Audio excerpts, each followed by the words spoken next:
is being seen as the greatest thief. So I think that whatever is going to happen, he has to pay for breaking the law, and that's for sure. And I also think that NAIJA Watch, there should be room also for delving into regional, African, and maybe international affairs on this space. The reason why that is will be useful is so that our people understand the events that shape the environment that they live in, and your viewers will benefit from understanding the bigger picture of things that are going on. You know, because look at Nigerians are in Sudan, they cannot even leave. They are being blocked from going to Egypt or going into Ethiopia. And let me return back to this Ekweremadu one. I think it boils down to, if they are going to release him, he has to come to Africa to come and serve his term. Maybe a bit more lenient here, but he should serve. Because if they release him and he just walks free, I think it doesn't look good on Africa. What is the point? He committed a crime, and the crime is a crime in Nigeria too. So he should, even if I support that they release him from London, but he should come to Nigeria to come and answer for his crimes. Thank you. Just 1 second, 10 seconds. No, it's my turn now. No, Alex, I know. I just want to ask Tuna just one question. I just want to pick some points from what he said. Coming to Nigeria to serve the sentence is not advisable. Why? Because Nigeria, nothing is working over there. Assuming things are working, I know what I'm talking. When you get to my turn, I will emphasize more on it. Okay. Yes, Tunaja, thank you. The prison is going to be messed up. Tunaja, thank you. Let me take it off from here. You just said thank you. I like your submission. I want to come in like this. If they can increase the sentence to 40 years, I'll be very grateful. I repeat, if they can increase the sentence to 40 years, let it be done. Because do you know why? Nigeria is a lawless place. How many senators do you have in jail in Nigeria? How many ex-governors do you have in jail in Nigeria? How many rich businessmen do you have in jail in Nigeria?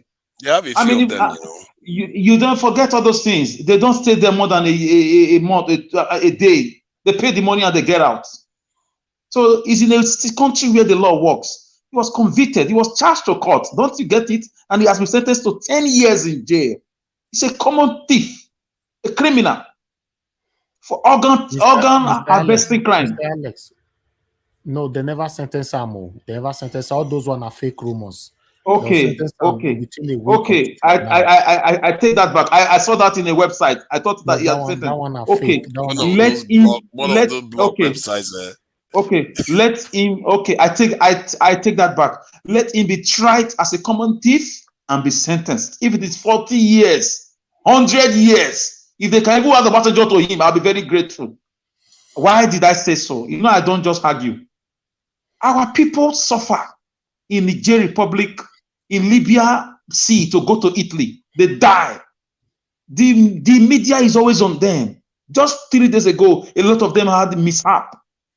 Obasanjo and ECOWAS have never addressed this issue to mount pressure on African leaders to develop their countries and engage these young people. This is a work of regional powers I will talk about. Why are you defending a criminal as an ECOWAS regional body? Who is ECOWAS? How does it affect us? Where are they now? Where was ECOWAS when Gaddafi was being taken out by NATO forces? Where is ECOWAS now that Sudan is being torn apart? Why are they quiet? They are not West African nations. But they can write UK now. They are West African nation now, right? They can write UK for Ekweremadu, a corrupt man with 40 houses. What is his job? How did he get 40 houses? How did he get 40 houses? It's not funny, my brother. It's not funny. Saying he should be free. We are saying that. No, listen. He was not caught in my father's backyard. He was caught in a country, and they have the law. He's been held in custody according to the law. I don't like the British too. I don't like colonial masters. You don't know about colonial masters more than me, arguably. I don't like them. I hate imperialism. They don't call themselves colonial masters. Listen now. You allow me also deliberate. These neo-colonial forces, I don't like them. Imperialistic forces, I don't like them. I belong to a Pan-Africanistic ideology. I belong to the Kwame Nkrumah's assertion of a one Africa. I belong to Patrice Emery Lumumba's ideology of one Africa. I belong to Julius Nyerere of Tanzania's ideology of a one Africa. Is it Thomas Sankara of a one Africa? I don't like these guys too. But guess what? The number one enemies are our leaders back home. If one of them is caught by a trap outside, let him remain there. If they will sentence him for life, I'll be very grateful. He's just one of them. Let him face it. Let him remain there. Let him go to prison. Let him go and be washing plates. Let him get uniforms. Let him taste the way God wants him to taste from the evil they are making on Nigerians. Do you know those 40 houses he has? That's the ones we know. These are monies made to fix roads that have killed people. These are money made to build industries that led to the death of our people in Libya Sea. These are money made for agriculture that led to unemployment and mass migration. Mr. Alex, remember a lot of people is waiting, eh? Okay, let me round up with this. I thought we had time to talk. Ekweremadu should be sentenced according to the United Kingdom law. Ekweremadu this is karma. Now they can write for him. Why have they not written for Nnamdi Kanu in jail? Why have they not written? If Nigeria government did say this, for example, people will say release Nnamdi Kanu because the court has even asked him to go. So Kabuto Rejectamenta, I'm the happiest man. If they can even have that fight for him after his tenure, if they can add all of them, they should add Lucky Benedict from my state, Obaseki from my state after his tenure is over, add all of them to it. Let them go and rot anywhere they want to rot. Thank you.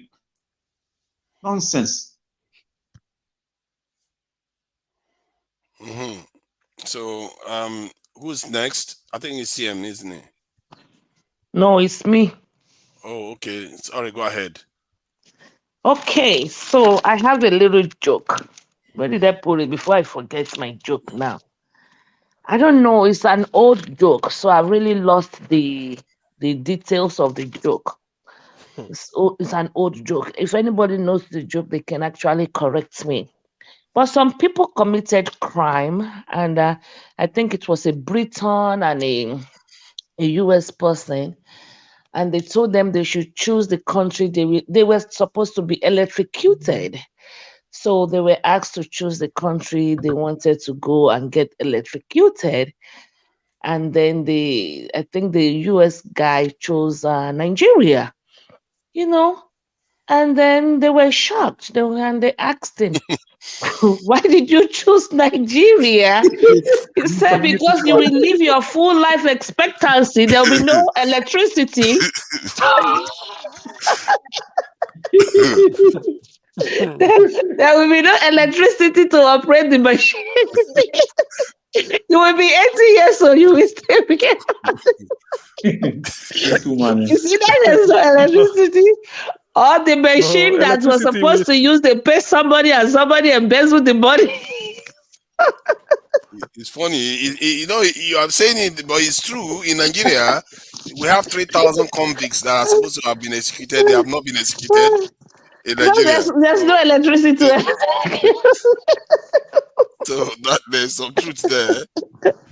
Anyway, that is the summary of the gist. It's kind of, I don't know the joke anymore. Well, back to reality. In my own opinion, to be honest with you, when the news first broke out, I had a lot of mixed feelings, a lot. Therefore, I just kind of more or less, just contributed lightly, and I left the case alone. If they say it's a crime, and he committed a crime over there, he should face the repercussion over there. That is one of my feelings about that. And tempered justice with mercy is a submission that all lawyers use in terms of when a criminality, someone is snoring. when a crime has been committed, and they will always say temper justice with mercy. I mean, the judges should be a little bit lenient on the, pronouncing their judgment and stuff like that. If we want to look at his contribution to Nigeria, that is the Ekweremadu or the Ekweremadus. I read somewhere, I don't know, there's a lot of fake news everywhere, but I read somewhere that he was supposed to, at his state, they approached him for money. Was it 800 million or something like that to get a Yes, yes, you are dialysis right. center? Yes, Yeah, I to read it get too. a dialysis center. No, they approached him for 400 million to get a dialysis center. And when they approached him, he told them to inflate the price to 800. So that, because he will settle this, settle this, settle this. And they did, but he was able to get 400 out. And he never gave it to those people. I think this hospital or something. And when they went, the hospital went after a very long time to resubmit the proposal. They were like, wait a minute, we already gave you 400 million. Where or how far have you gone with the projects? And they were like, no, we didn't collect anything. That means Ekweremadu collected the 400 million and pocketed it. So if I have to look from that angle, I will be saying the same thing Mr. Alex is saying. Let him rot in jail. Because so many people in Nigeria have died because of lack of facilities. And they have lack of facilities and lack the privilege to travel out and get their headache. Some people in Nigeria, when they have headache, like what Tinubu just did, they run abroad. I was saying something that I am most comfortable in my house than anywhere else I will go in the world. Because I fix my house to my taste, to my comfort. And I'm saying that everybody should go and fix their homes, fix your country, fix your state, be comfortable. It is a shame that Tinubu flew out to go and get treated outside especially outside the Lagos state they claim he fixed. So if we have to look at it from that angle, look at when COVID hit, when nobody could leave their country. You have to stay there. That should have taught them a lesson, one lesson, a lesson. But they didn't learn anything. If I have to look from that angle, I would say let him rot in jail. Okay, but we also have to put into consideration that even in the whole of this, someone is still very sick. And organ transplant is not really a crime. Family donates kidneys, family donates things for family. And I don't know how they said it's a crime in London. It doesn't matter, right or wrong. If you say this is your rules, you don't break it. It's not debatable if the rule is right or wrong. As soon as you say this is your rule, then you see that you live by it or you leave it alone. So those are my mixed feelings there. And everybody I will be biased if I consider his position in Nigeria, what he did in Nigeria. I will be biased, and I also will be angry with the government or whoever wrote those letters, because even when I read President Obasanjo's appeal to them, I was equally upset that they are appealing or they are begging the British people because it's an influential person. Why? What is good for the goose is good for the gander. When this is a law is a law. It should be irrespective of anybody. If I have to face a law or a consequences, so also is Tinubu, so also is Ekweremadu, so also is anybody. It shouldn't be it's because this is this person, then we have to bend the law a little bit. That is unfair. What is fair is fair. So if they are begging, if the government or ECOWAS, I don't know who wrote the letter, Well, I know Obasanjo wrote one. I read that one before. It's been like 2 weeks now, you know. Then they should do that to everybody. Because, one, now going back to when the incident first broke out, the boy they said they took over there, I don't know the kind of agreement they had. It was never cleared. I think that boy also used them. Oh, there's a proverb. I don't think if give us our mandate is on the platform, but there's a proverb they called Olegbe Olegba. Olegbe Olegba. There are some things you say it in Yoruba, you cannot translate it in English. They don't carry the same weight. Okay. Now, when you say things like that, there must have been a concrete agreement. The boy was not a minor. They probably contacted a family member or something. I don't know. I'm speculating now. So that boy also, in fact, it's a breach of contract. I don't know what transpired. I had mixed feelings, but bits and pieces here and there, here and there. I think the boy, and all of these things boils down to the government and the bad governance we have in Nigeria. Because even such a person like that or that boy wouldn't have agreed if not that he was looking for a greener pasture. So there's a lot of things tied to it. But if UK said it's a crime in their country and they deem it feel that it's a crime, then he's not coming back to Nigeria to enjoy. And because when he comes to Nigeria, they're just going to kill the case, then he will be embezzling money again. He probably will go and bribe INEC and they will reinstall him to his position.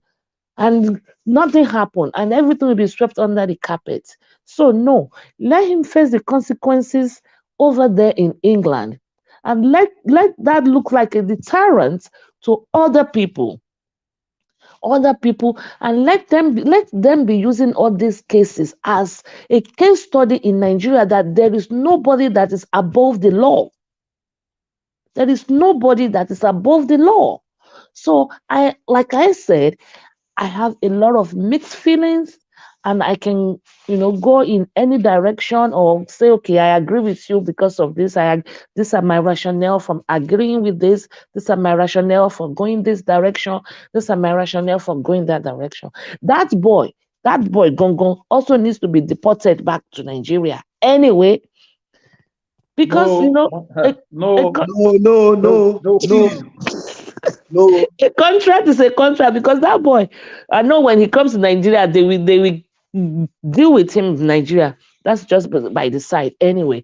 But the thing is, because I believe in fairness and I believe in law and order. And if something is a contract, if they had a contract with him and now he got to London, he was taught what he did. He was taught. He also played on their intelligence. Can you blame him to come to London and do that? No, I won't blame him, because It's like Nigeria. what I was saying about our people. We always like to shade things. Everybody wants to get one over the other. That's what I was saying.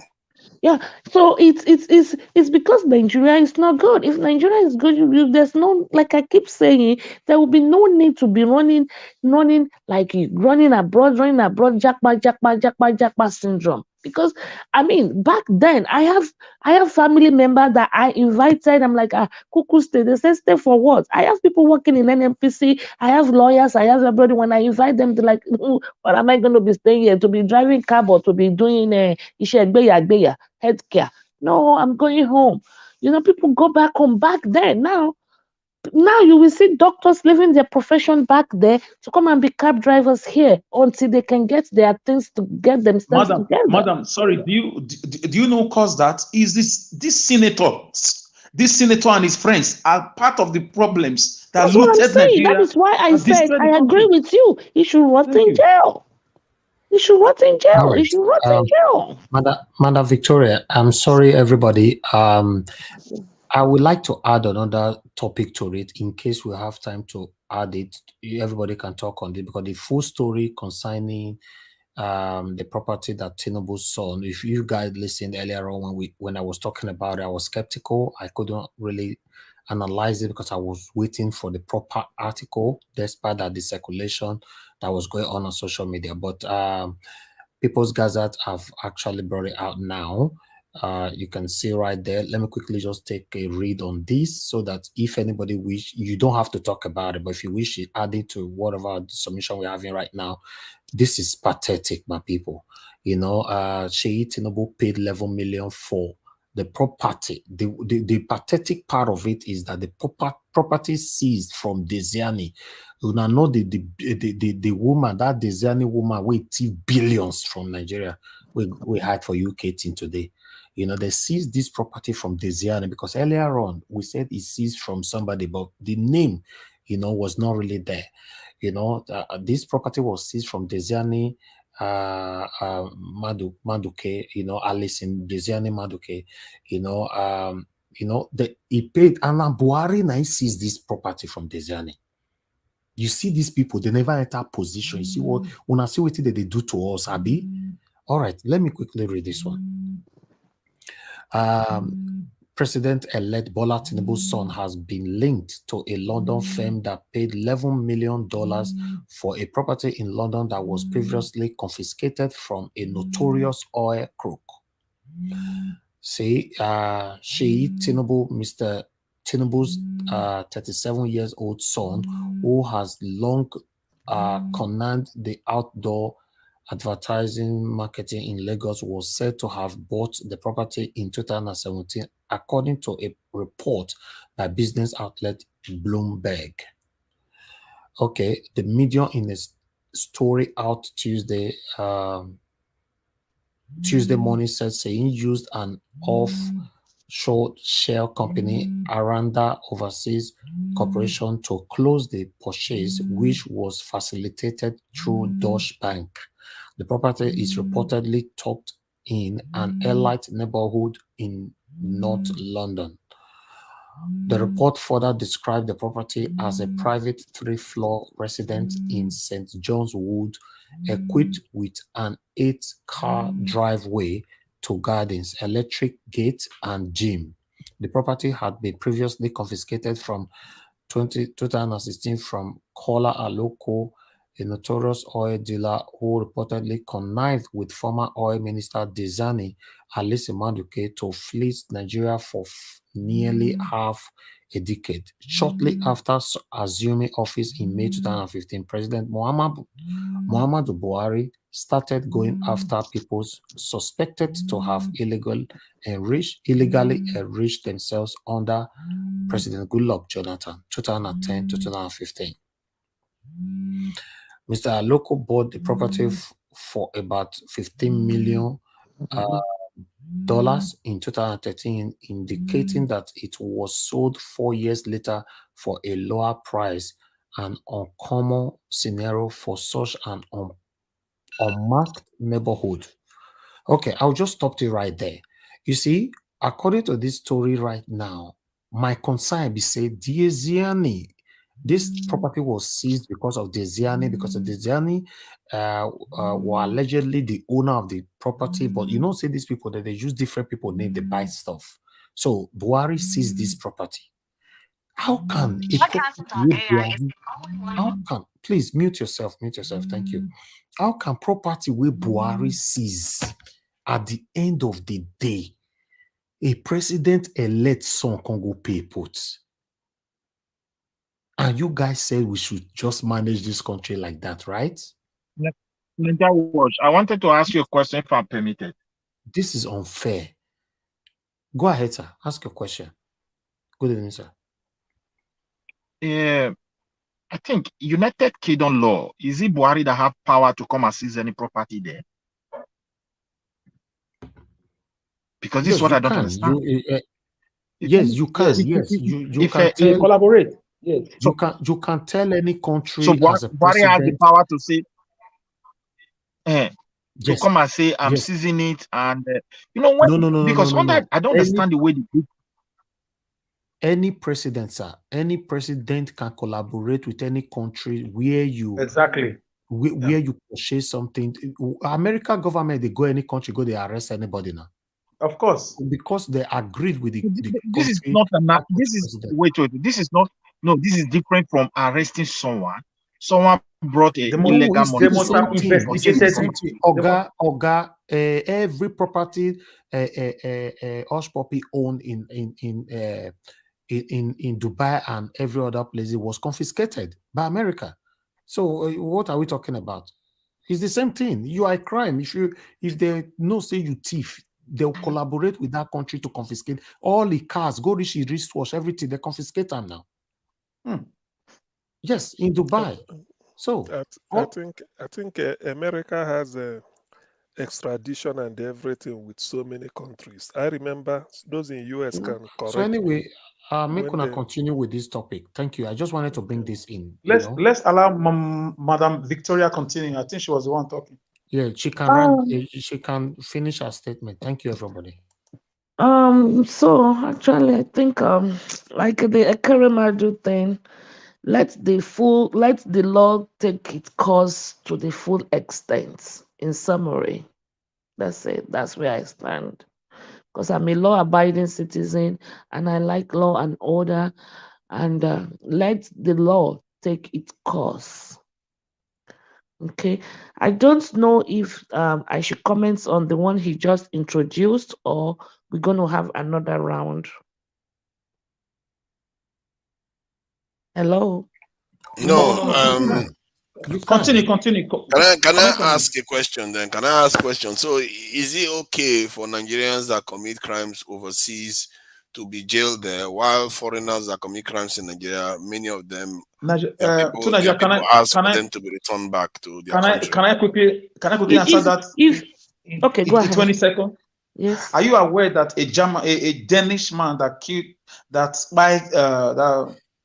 murdered a Nigerian his Nigerian wife in Lagos was sentenced to death in Lagos and he was executed? Are you aware of that? About 3 years ago. I'm not aware of this. No. Are you also aware many white people, foreigners, are in Nigeria death row in Lagos, in Kirikiri, and life imprisonment? I'm telling you, I live here. My own submission is, let the law take its course. Exactly. So if I commit crime, depending on up there. I don't think a lot of Europeans are in our prisons waiting death sentence. That's not. There are a lot of depending Chinese, on wherever you commit your crime, you face the music. Okay, and we like Mr. Alex rightfully said, and like we know Nigeria, that he's gonna go there and become the king. He will go back home and become an hero, and you will see Soludo and Wiki and all of them. They will be giving him like, we forgive him. Okay, it's our brother, exactly. And then they will give him a nice welcoming. Then INEC will now rig the election and give him back his position. And because you remember, Mr. Elvis was reading that article, and he was having a problem at around some part of the article where it says that in Africa it is a taboo, kind of. I'm paraphrasing it, that it is a taboo for parents to bury their children. That's what they're trying to say, and that is what they're going to say. They will give him a heroic welcoming for going to that mile, for going that extra mile to save his child. He will get a heroic welcoming in Nigeria. That's what is going to happen, because they will say this is a true father who went all the way, who went all out to save his child. And by harvesting somebody else's organ, they will give him heroic welcoming in his gang of cabals. I'm telling you. There's no this. I'm just trying to clear something here. The Nigerian death penalty is only reserved for Nigerian citizens who have been. We could remember so that people they panel now. Let Madam Victoria round up so that someone else can talk. I only asked a question. I said, should I talk on the new one? Yes. The one, the Sheyi stuff. Yes, continue. Okay. If I sleep today, we will. I need to get confirmation about what Alex said. Naija, if I sleep today, you said was convicted to death. death. Will meet me for court. Which country, Uh, Alex, did you say the person was from that was convicted to death in Nigeria and was Go executed in go Nigeria? go to Google and check it. Danish man murders his wife Danish. and 2 kids. Wait And he now, was convicted to death and Denmark. Okay, executed in Nigeria. let's move The on. man was executed. Now, on regarding to the I did not know that Mr. Evix is still going to bring that one, and I think I throw a joke out there, and then Mr. Evix was saying, "Oh, now I got your point." When I was talking about the $350,000 about Otobo Keamo, when I was the other day, and everybody like, hey, 350, can you come? That's a lot of money. You are passing out the wrong information. I was saying then that 350, 350,000 is rubbish. Now 11 million. Now we are talking. And you see all these cabals, you see them, Olegba, they are all thieves. They are all thieves. And he needs, I don't know what they're going to do. That is why I said, what is the NDLEA going to do now? What are they going to do? Everything is still the same system. It's still let the law take its full course, and the law should not always be applicable to the poor or the less privileged. What are they going to do now? Now that it's involved the powerful and the mighty. See, okay, let's pretend as if somebody else bought it. I can't buy this because it's a stolen money. Let me use my son's name to buy it. Let me use my daughter's name to buy it. Let's kind of like Atiku also did, open a fake company and be siphoning money to the a lot of this is system problem. We cannot fix symptoms without tackling the cause. It's the same thing. Everything in life is one and the same. The concept might be different, but the outcome is the same. The it's I don't know how to say. It's all the same. When you go to the hospital, you have headache. They just don't give you Panadol and say go home. You'll be having headache. They will have to do CT scan. They will have to do some testing. They will draw some blood. Where is the source of infection? Let's tackle the source of the problem. Let's do this. Yesterday, I was it yesterday or the day before, I said I was arrested for obstruction. But when after we drove off, other people stopped by there again to buy the plantain. Why? Because they didn't fix the problem. The problem was the people that were selling the plantain at that junction. If they eradicate them, nobody will make a stop. There will be no more obstruction. C'est fini. We need to always fix the problem of the situation, not just take the symptoms and treat the symptoms. So that's my submission. Okay, who is next? Okay, let me I think Mr. CM. say Okay. something, then I leave you people. Actually, this issue of Ekweremadu, I think I've been on it for like you well know. I always use it as a reference point. You see, anyway, let me just give it as a headline. That's what I learned from an English lecturer. Any law you cannot enforce, you don't need to make the law. That's just what said. If you can't enforce any law, don't make it. Because when you are making a law, you don't have anybody in mind.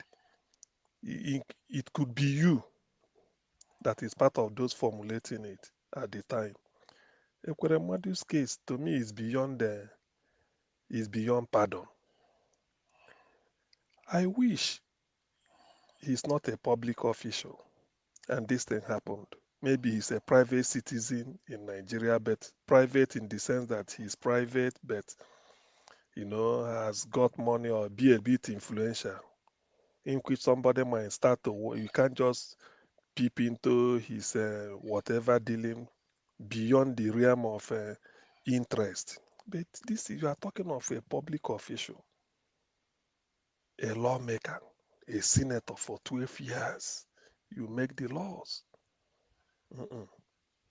I do not see why they should be writing letter to. Anyway, the British legal system, it doesn't. All those ones is just to talk. As long as the jury system has found you guilty, you go for what is prescribed. The only thing is maybe they put you in for 10 years and they found out that you're behaving well, or maybe after some years you ask for parole. From parole, they may decide, but not at this point. It's simple. I doubt it. He will go in, but maybe after 1 year, 2 years, 3 years, depends, then something could come up. Then having said that, Ekweremadu is just a tip of the iceberg. All of them, they're all in this game together. Ekweremadu cannot be having 9 houses in Dubai. 9. You know how expensive it is? 9 houses. And they tell me that Ojikal, all of them will be sitting in the Senate. Only Ekweremadu will be having, and you have other senators, Okorocha. Where did the Imo State Fund go? So these are what we are saying. For those that know, Ekweremadu represented Enugu East, Enugu West Senatorial District. While Namani, the one that is making noise all over, attacking people, will be represented East. So you can imagine where 2 thieves are in charge. One, you have this, you are this your own estate. This is his own. If you go to Ekweremadu's, what is it called, their local government, Aningri local government, and then Mpu, MPU, his hometown, I don't think you can even find anything closer to Oshodi interchange in Lagos. And you can, what is Oshodi is even, let's just say Mushi. So you see, all these things is so painful that this type of thing has to be done. If you analyze this thing or review it from beginning to the end, what actually is involved? You want to do organ transplant for your son. Is it not a shame? That brings us to the issue where they are talking the other day. Is it not a shame? You are going to do a transplant abroad. What does it take? A building, equipment there, and the trained personnel. That's all. That's why, and that trained, you'll be surprised that Royal Free Hospital London, there may be Nigerians, surgeons doing this. And these are people that must have written JAMB and left Nigeria to year 2000 or 1995. You know all those things, and came over here, did one type of menial job to be able to pass their residency exam, and then they train only to come and meet Ekweremadu. So I do not, in a nutshell, I don't think I do not support any. All letters should be thrown to the trash bin, to the dust bin. It's insulting. They should let him go in for it so others could learn. It's okay if he goes. We all can make mistakes, but let him know why he's going it. I think there's no way he will stay there up to 10 years. Maybe after 2-3 years they can put a parole. You never know, all this type of thing. But he must go in first. Let it be on record. I do not see why people should be pleading for him. There's no need for that at all. There's no need. He fleeced his home people. You know, we've said, I think Madam Victoria said a story here about flying all over. At the time, UNTH is Enugu Federal Government Teaching Hospital, was asking, because in Nigeria, even if it is state, you will lobby. Local council, you will lobby. This is federal, so that what they want to be reflected in the budget in their favor. University of Nigeria Teaching Hospital, Enugu, just like you have LUT or UCH Ibadan and on the rest. Then they have to say, how do we do this? Maybe the chief medical director say, we have our senators and this high rank, deputy. Let's approach all these people to make sure that when the budget comes for passing, that they did not remove this, that we need it. Not that they were not asking for this, what is dialyzing machine, private hospital. For UNTH, a major hospital in Southeast, just like you have UCH in the Southwest, if you remove Lagos. Then what did they call? Everything is business. You know, in Nigeria, everything is business. Oh, I have a daughter who want to study political. Oh, yeah, give me 500,000. Oh, you want to change from BSc biochemistry to Bachelor of Pharmacy. Oh, now I have to bring 600,000. If it's medicine, no way, should be 1.2 million. You know, I have to share. You know, all this type of, that they feel like Lord. They feel like they now become a disease burden on top of the people. To me, I don't care. Because, okay, let's say because he's a Nigerian, I mean, he's a public official, and he serves it, and he becomes the first person to do it. The rest will take a coup. They will learn a lesson from it. Say, can you imagine somebody has been deputy senate president for almost more than 12 years? He's been there, and yet he went abroad and served the state. Let him come in. Let him come and test it. Because it's a shame. Look at the houses, 15 in Abuja. What are you doing with that? By the way, what is Ekweremadu as at 1999? Nothing. This is what P2B is saying. That brings me to this thing. P2B said there's what they call wealth without enterprise. I said it here one day when P2B approached an industrialist from my local government, say for Anambra. He said, look, he said, since we were young in secondary school, we've been hearing about you. Winco foam, you manufacture mattress. Every 4 weeks, you have to pay salary. You have to buy spare parts for your machineries. You have to think of, hey, dollar will change you. What is this? You have to think of maybe some distributors will steal some of the mattress. You know, all those kind of deal. You couldn't even have money to go and be buying houses. Now, Ekweremadu will go to Abuja and sit. Say, I say, nay, the eyes have it. Before you know it, they're all billionaires. 15 houses in Abuja, one person. 10 in Enugu, making 25. 1 in Lagos, making 26. 2 in the UK. I know UK cannot be this type now. We live here, no? Making 28. 3 in the US, making 31. Then 9 in Dubai, 40. These are the ones EFCC seized. Probably all those his children. You see, how can a man be like this? And you are not important, you are not doing business. All your own is just to wear shirt and tie, or you wear traditional, go and sit down. You will see them now. Eyes have it, you knock the gavel. Is that why you should be a billionaire? It's not. It's not done anywhere. That is wealth without enterprise. Somebody riding an Okada or a graduate selling a frying akara by the roadside is more productive than you. What are you telling me? What are you saying? And then they become billionaires with our money. This is what they mean by budget. That's why Peter Obi said, I have to approve what you will steal. When they bring budget, that time they finish Jonathan. They feel he's a civilian enough. When you bring budget, they pad it, put in so many things are approved, and then put the money in their pocket. Look at Ekweremadu, buy 40 houses. 40. 9 in Dubai. Do you know what it means? 3 in the US. He's not living in the US. 2 in the UK. 2 houses. And they buy it as non-resident. Non-resident means when you buy your council tax will be higher. And trust them. And they would like to buy in a posh area where there will be security patrol, and they have to pay for all these things. These are the way they take our money out. And now because we are so what? When you were even stealing money, were you considering the image of the country? It's even a shame. When you were stealing all this money, do you know what it means? To say that a British MP is having houses or in America. Daily Mail we so slaughter them for they'll be making it anyway, they dare not. Say you are having houses here and there, for how? They will check, you have to check how much they know how much you are paid. And as a matter of fact, when you become a public officer, there's nothing like private business anymore. You hands off. So that is what you get. If you don't want to serve them, you go, you service. That's why they regard you, they call you honorable. You see the way they don't mention your name anyhow. You only make money when you've finished your serving them. You come out, your reputation intact. You give after dinner speeches. You see how much you make. You make money in UK where I think somebody told to be corrected.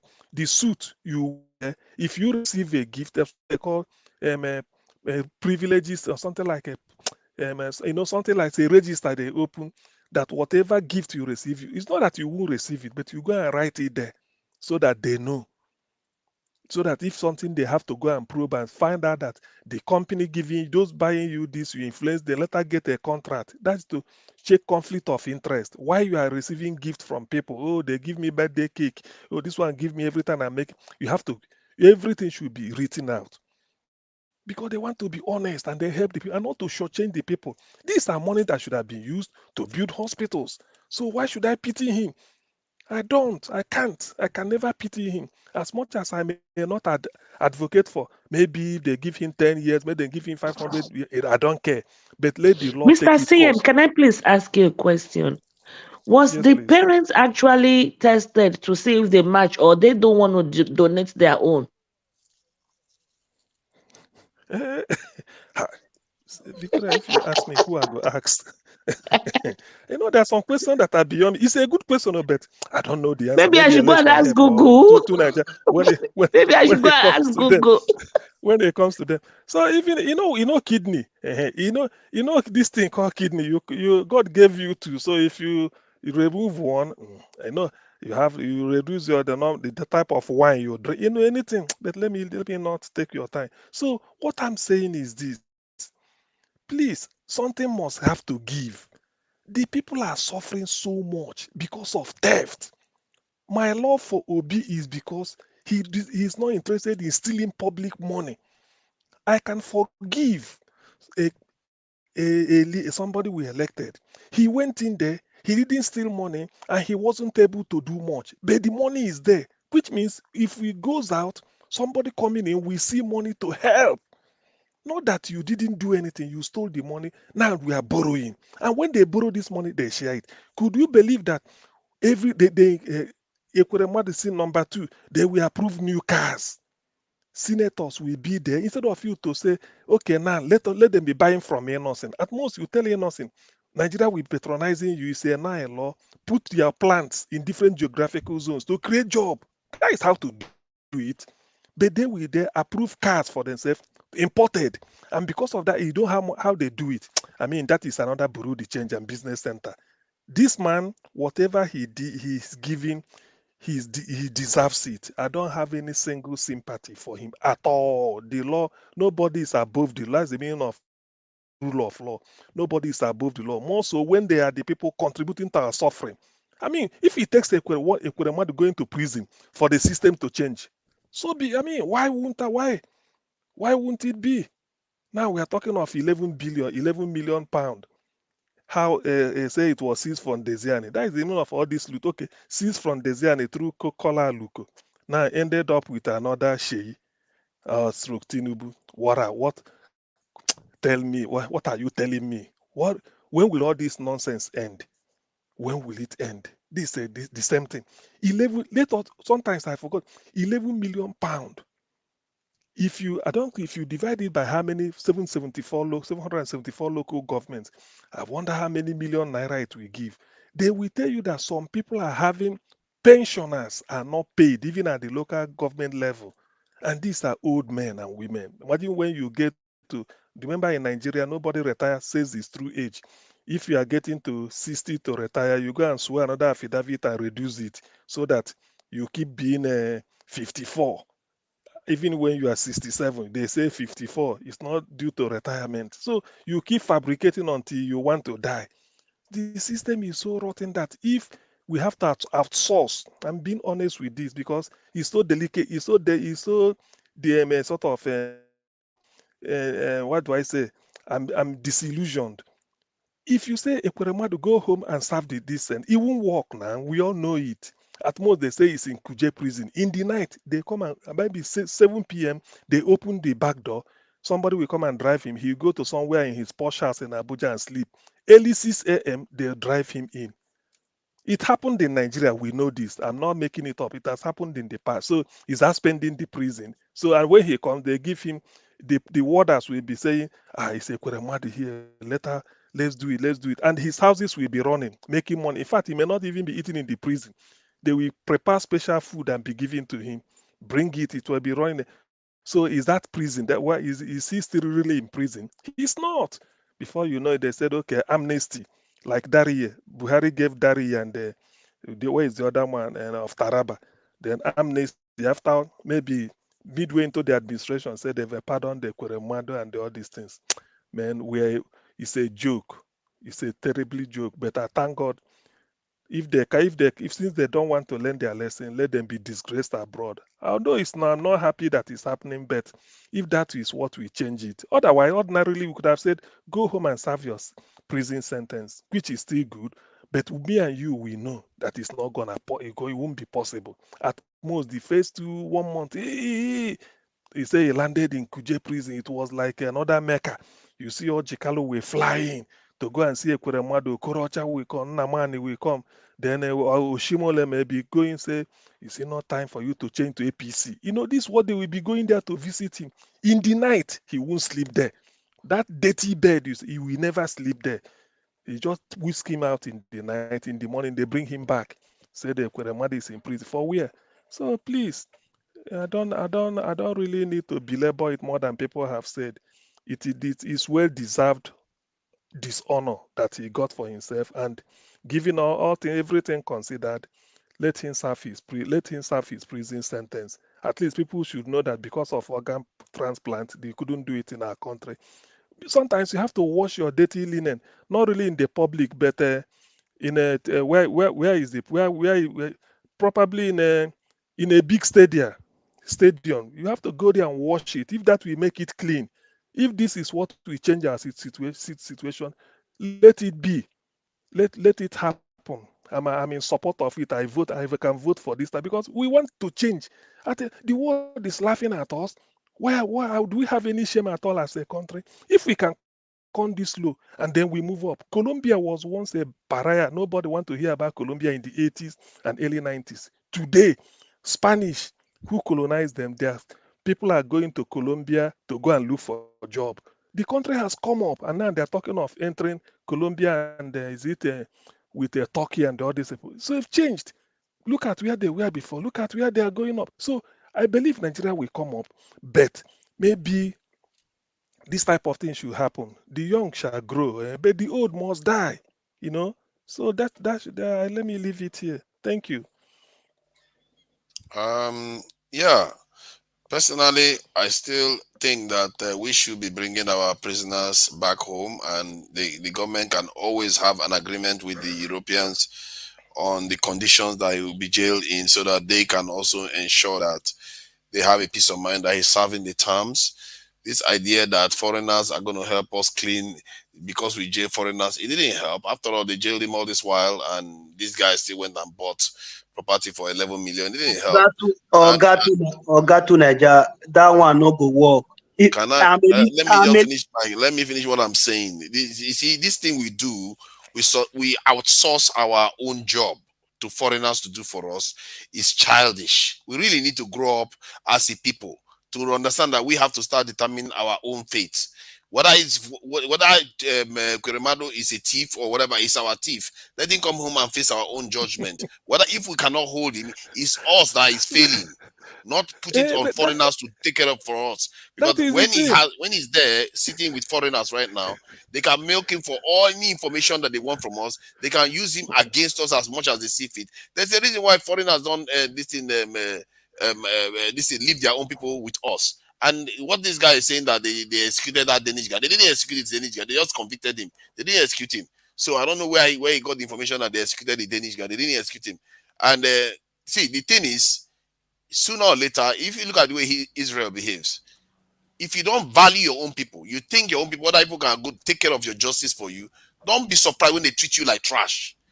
If you and we pretend as if we don't know that they too are aware that all these criminal activities are going on. They know most of all this money that have been stolen. They know full well. Go and try to take contraband into UK. You find out how quickly they catch you.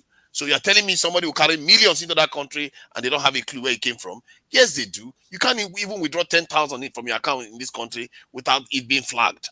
Jesus Christ. And you think that somebody will bring million upon million upon million and they are not aware. They are fully aware of what is going on. They allow it to carry on because they know they are coming into their account. They are benefiting from it. If anything, they are encouraging it to keep happening. It's only when Nigerian government steps in and flags it, that's when they sees it. Ekweremadu won't serve the prison sentence if he comes to Nigeria.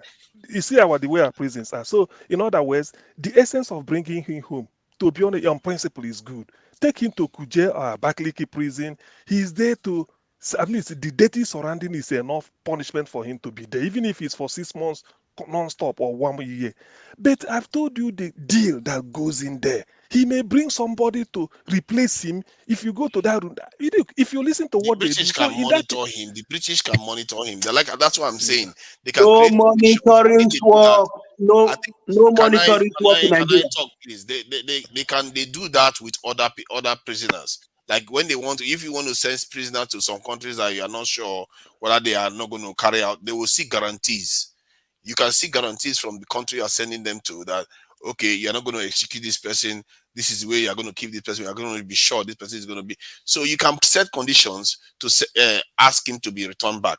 I don't support the idea that they should bring him back and he should just go free. I don't think so. He's broken the law, and that law is also against the law of Nigeria. Actually, you can just break a law like that and expect to get away with it. And he's a is thief. The fact that the yes, Nigerian government found out that he stole it, I don't know whether they call it stolen, but they call it that he owns a lot of property. yeah, he can't I think account for. it's He been sees seized now. already. So They from seize what them now. yeah, they have already seized it. So it means Yeah, the federal government is not like pallying up to him. They just yeah. want their human being back. And when we say our federal government is not responding to us when there's crisis overseas, this is the type of stuff we are talking about. Because if your own country values your life, even when you're a criminal overseas, the way you treat that country is different. You are going to know If that no matter where you go into in this world, no matter what you do, your country is on your side at least. Even if you broke the law, you are going to come back to your country to go and face that punishment. And this is how Israelis You mean behave. that Nigeria government should be inciting criminality? They are not inciting criminality. They no, are no, bringing no, him back no, to no, punish him. no. That Can I you say see, if Please, can I say something? Ekweremadu should one moment, if Ekweremadu should come back, even if it's for 3 months, they say you are going to be in Nigerian prison, and that 3 months is there, no problem. The issue is the deal that goes in there. He will end up not serving that. That's what I'm telling you. You may come He in will get debate and you heroic see them. welcoming. He will That's get the thing. Augustine, heroic welcoming. I'm a living To You will come. testimony. That is what I'm saying. So in that case, now My he's late no longer uncle, serving it. from Oko prison went to go and write exam to enter police college. What are we not saying? Yet we said that the Igbo man was able to be convicted to death in Nigeria. Nigeria is able to function sometimes, but it's not able to function at all. How is the Igbo man still in jail? We are able to do all those things. I know of a case just last year, a white guy that killed his wife. He was jailed. I think he was convicted even in Nigeria too. So we say that there are no rules. When that prison was broken into, we heard about so many prisoners that escaped, including Boko Haram prisoners that escaped from that prison. So it tells you that people are It, getting jailed in Nigeria. It's it not like was they are walking free. it, Governors it have was been jailed inte- in Nigeria. it was Please, intentional. I just want to say this before I leave because I want to go and pick my sister from the airport. As long as this issue is concerned, I believe that Tunaja is right, to be honest with you guys. For image making, but for the fact that Nigerian politicians have taken us for granted, and they only try to help those who are in their cabals. That's why we are discussing this issue. But had it been that Nigeria has helped every one of us, and for image making, all of us we want this man to come back to Nigeria. It's a simple fact. So I believe that what Tunaja is saying is right. And the CM2, what you're saying is right. Every one of us who these people have helped to put in the positions where they put us, who want them to face the full right of law. But the fact remains that as long as image making is concerned, believe me, this is a senator in Nigeria. They're supposed to bring him back to Nigeria for whatever justice that is going to face. Thank you, guys. See you later. Please, I Yeah, want to say he's something not a if you guys criminal. don't mind. Sorry, go ahead. Okay. I agree with everybody. I think, like just the last caller just said, it's true. If it was brought to Nigeria, that is if Nigeria works. However, I heard somewhere that Dasuki Gate was put in prison, yet his wife was getting pregnant. So I don't know what was actually. I don't know. He was doing naming ceremony and all of that. So that's to tell you that, man, that thing does not work. Even this guy, this policeman that. Hush Puppy's friend that is says between me and Abakiari. you, I don't think he's there. So because that is the kind of system that they might be there during the daytime, maybe because one or two people are coming to see him. But my dear, at night, that guy is maybe probably in his house. So just what Mr. CM said, our system does not work like that. It is true. And it should have been brought back home, maybe to be prosecuted, just the way we have in US. US, we extradite their people back home to serve whatever term that needed to be served. But however, We have a system that does not work.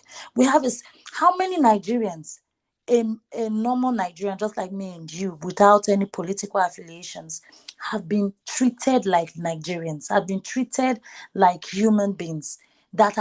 Many of our people are dying every day in India.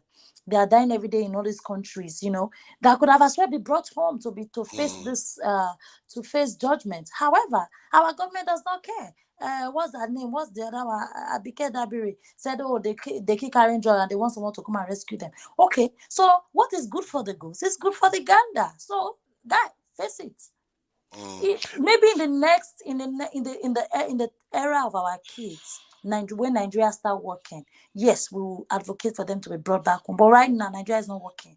So if you can do the dance or beat the drum, please dance to your tune. That's what I say. Thank you. It's not that the option I suggested of this thing that I did it, but it's just that when you is it to be counter? Okay, you bring him back. Let's just say 3 months, and he's there for 3 months. It's okay. He has served it, but the deal that his money he will be even special. What they will, in fact, he ended up not being a prisoner. He will end up not even being a prisoner. They will be doing political meeting, even going, because as a prisoner you should be in the prison walls until you are set free. But they will still be going. I mean, especially at night. This is what happens. Even in the UK, they have privileges. Rich people in the UK you use privileges all the time. But not that. Let's say they put you with a privilege. What I want to say is that let it be crystal clear what we are doing and they follow it. I don't care. It doesn't need to be Nigerian prison for 2 years. Let's say it is three months just to punish him.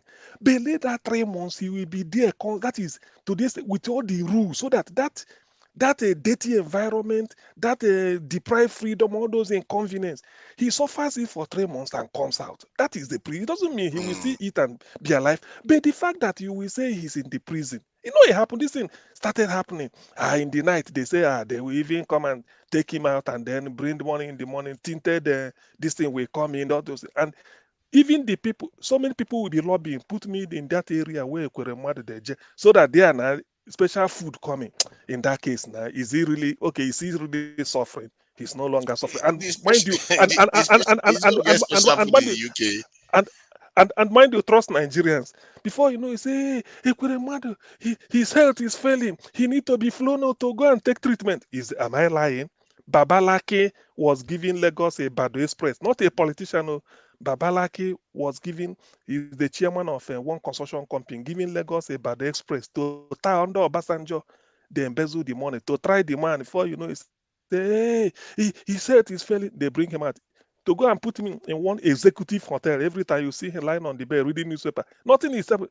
That is where he did his prison. And before you know it, they will tell you that because law now, they will come said they were jailed for 5 years. He has been in and out of hospital. All those things will be reduced. You know our system. So in that case, it's making a mockery of everything. Instead of you to be in prison, after 2 days, he say, his health is failing. The heart is palpitating this. They have to fly him to go and see his, this is what they will be talking. Ojus Okalo was sentenced. Ojus Okalo, this one that wanting to be Senate president, he was sentenced 7 billion, 7.1 after 7 years in Abia, this thing. Come and the account EACC disturbing him. They say when the heart is failing, this. Faneka Yode is jumping up and down. The moment they call his case now. Most of these things you are saying, he can do them in the UK too. UK, they will even treat him better.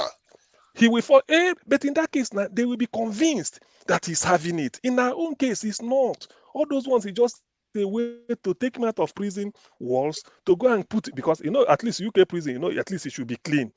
Otherwise, that is a human right violation again. But our own case now, because it's dirty, so that alone will tell you that, oh yeah, this is Dino Melai. Let's start naming them. Dino Melai. Is it not these people that will come and say they fell, they can't get up? You see them. August, Dino Melai to go far. Ordinary Zazu, Amidi Zoo. Assuming he was a politician inside the court, he could have fainted. I do not doubt, but you see, we are balancing probability of risk. I know it's a shame on a country that your foreign a citizen of your country, high-ranking citizen, number 4, number 3 in the distance, is serving sentence abroad. We know it. Ordinary should be in our country.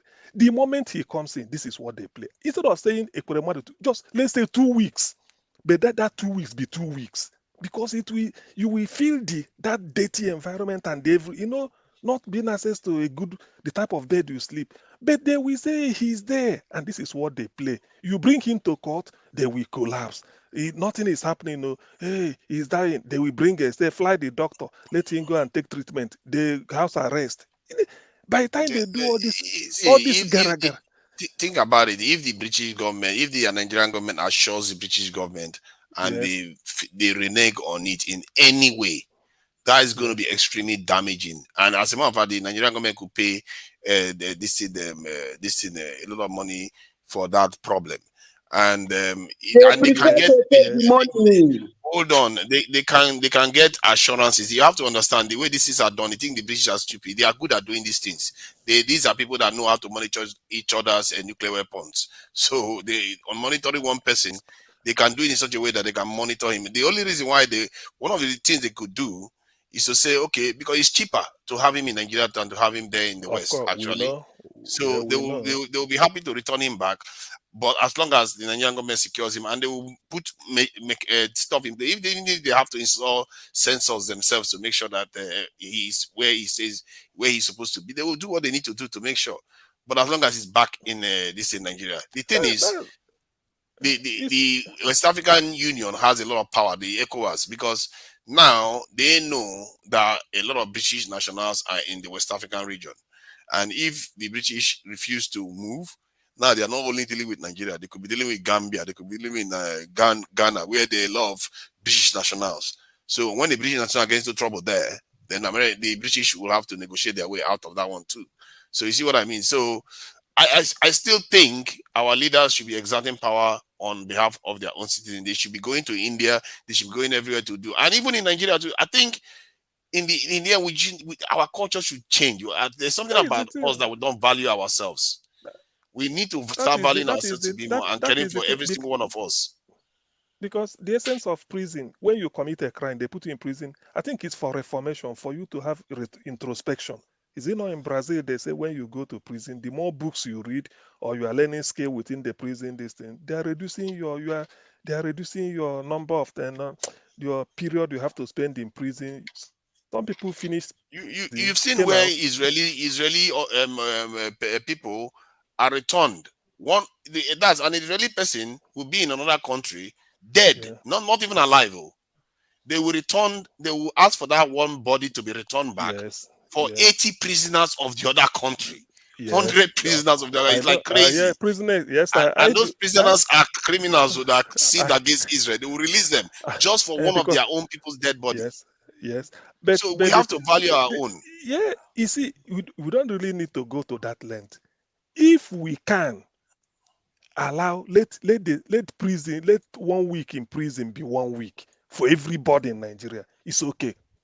If you say it's 1 week, say the day Ekweremadu is starting prison and I'm starting, he goes to his own, I go, and I stand there for 1 week and he said it's okay, because that your privilege is what they want to deprive you. Even if it's for 1 week, it shows something. But Nigeria, they know how to, all these things. We all know this game. So, and how is it gonna change? That is the issue. If it is there, why we probably can press. Other countries might say, let me say something like any country can say, no, they don't want him to serve in the UK, give him to us. And you find out that when he goes to them, he will serve the rating. But in our own case, everything is up for abuse. Everything, even the judge that will try. Is it not in Nigeria that if they sentence you to, maybe if you are to appear in Kaduna Federal High Court and the Court 4, and you find out that the judge there is not this thing, there's another judge in Jos High Court that is friendly to this thing, they transfer because it's federal establishment. They postpone your case of adjournment after 3 months or 2 months, that a new judge is now transferred. Then they do the thing. All these things, we don't have to abuse the system. We are good at making law on paper only for poor people. Only for poor people. If you bring our prisoners in India, Nigerians serving prison, say bring them to come and serve in Nigeria. When they come to Nigeria, they will serve because the unknown, they are not politicians. When they transfer them from airport straight to Abakaliki prison, to Enugu or to Onisha or to Calabar, they will be there because they're you are not. in the UK. You are in the UK. How many times have you had rich people, like really, really rich and powerful people, go to jail in the UK? How many times? Well, Don't you know? Don't you know? Don't you know about unless the the this paper, thing? Don't you know about the not just that one. Mr. The chance text. Mr. Tunanja, give other people time to talk. Okay, There's sorry. Why is it only me? there's You say it's something. okay. You didn't It's ask him to okay. stop. Stop, Ijare. It's So no, okay. because you give other people you didn't time tell to CM talk. to stop. Why is it only Yeah, me? Like, because you are the one he's responding to you. Okay, please. but let me just finish We the have comment. And I will stop. Mr. Okay, let me finish what Felix I'm or saying. I will Mr. stop. Ohoro. I can't read it. Okay, please. Okay, Listen, so it's true. because the point I'm making is quite. Hello. Let me just say what then you can go ahead. Let me Just make 15 seconds, okay? Okay. There was a sex scandal that was going on in this thing Westminster that was going to be investigated. All the judges that tried to investigate that thing had to step down. Till today, no, that thing didn't get to anywhere in the UK. So let's not pretend as if it's only in Nigeria you have corruption. There's corruption everywhere. Okay, thank you. Mr. Felix, can you please speak? Yeah, Felix. Maybe, yeah. Praise the Lord. Let me just use a few minutes to I've been listening, Yeah, okay, go ahead, Mr. Ohoro. Let me just address in a few minutes. I appreciate everybody, for what Mr. CM is saying. I sincerely and wholeheartedly agree because such things happen in Nigeria. However, I understand in principle what Tunanja is trying to address, but those are theory. They don't work in Nigeria. For me, that punishment, Ekweremadu should serve it and be in that prison for as long as the UK government want to keep him. A typical example, the state where I'm from, Delta State, the former governor stole a lot of our money. They bought up the judges in Delta State and in Lagos. His case went to court and they do all their shenanigans. And the wife and himself went to the UK. They were charged and they were jailed. He was supposed to serve 14 years. I think he served up to like 5 or 7 years. When he came back to Nigeria, the people from his local government from his area and many other people, even the present governor, all of them celebrated him. So what are we talking about? Let the man serve there. If you want to rot there, let him. You are talking about James Ibori, right? Of course. They even gave him chief testing title now. Of course. Isn't that what I mean by Nigeria? No, some of us were against it. Me, I don't support such nonsense. I do not. I'm from Delta State. I'm from Delta State, even though I lived in Edo State. I don't support such things. When he was stealing our money, that time I was in the university, I spoke up. You understand? I spoke up. There are some of my family members, they are part of the government as president. I speak up against them. I tell them to their face. So let Ekweremadu, if you want to rot there in the rotting whatever, they don't have sympathy for us. So if you can help us punish them sometimes, let them serve the punishment. Because, like we said, some of them are satanic and evil. If they mean well for Nigeria, they will build the things in Nigeria. They refuse to build it. Allegedly, in Ekwuremadu's case, we heard that he channeled some money. Allegedly, I can't confirm. I also read about the story, but I don't know how true it is. The one at hand is Steve Nibu, who is INEC select, who will leave Nigeria. They said he did some things in Lagos. He made progress in Lagos. Why couldn't he build things? Even the governors that have come on board, the money they've been stealing, is it not enough to build? I talk about health centers earlier. You know, why don't they build a standard health center, a standard hospital in this case, not just primary healthcare, tertiary healthcare, you know, or secondary healthcare, as the case may be for those in the medical field will explain better. You know, build them in all the major regions. If not regions, all the major state capitals across the nation. But they will not do. They'll steal all the money. So let him rot there. They don't give a damn about us. They don't give a damn about the poor people. So if it's UK or the US or Germany or Italy or wherever they are caught and they want to be in that jail, let them rot there. Thank you. Okay, Felix, is it? Let me say again, praise the Lord. Now you reach my tongue. You cannot distract me at all because I have a lot to say. Where are you joining us from? Haiti. Okay, Italy. Okay. Yeah. Okay, Italy. Okay.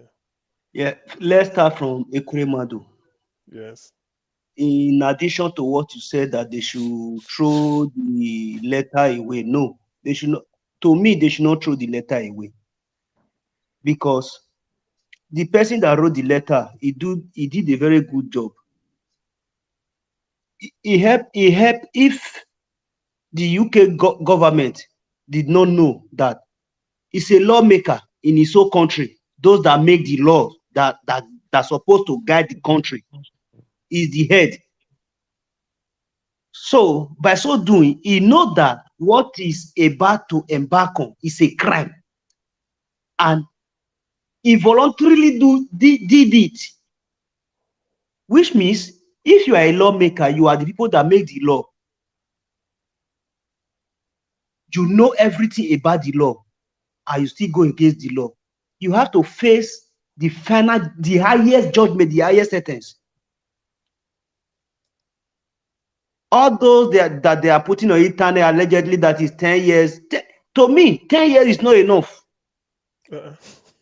At least, if it's too low, from 25 years upwards.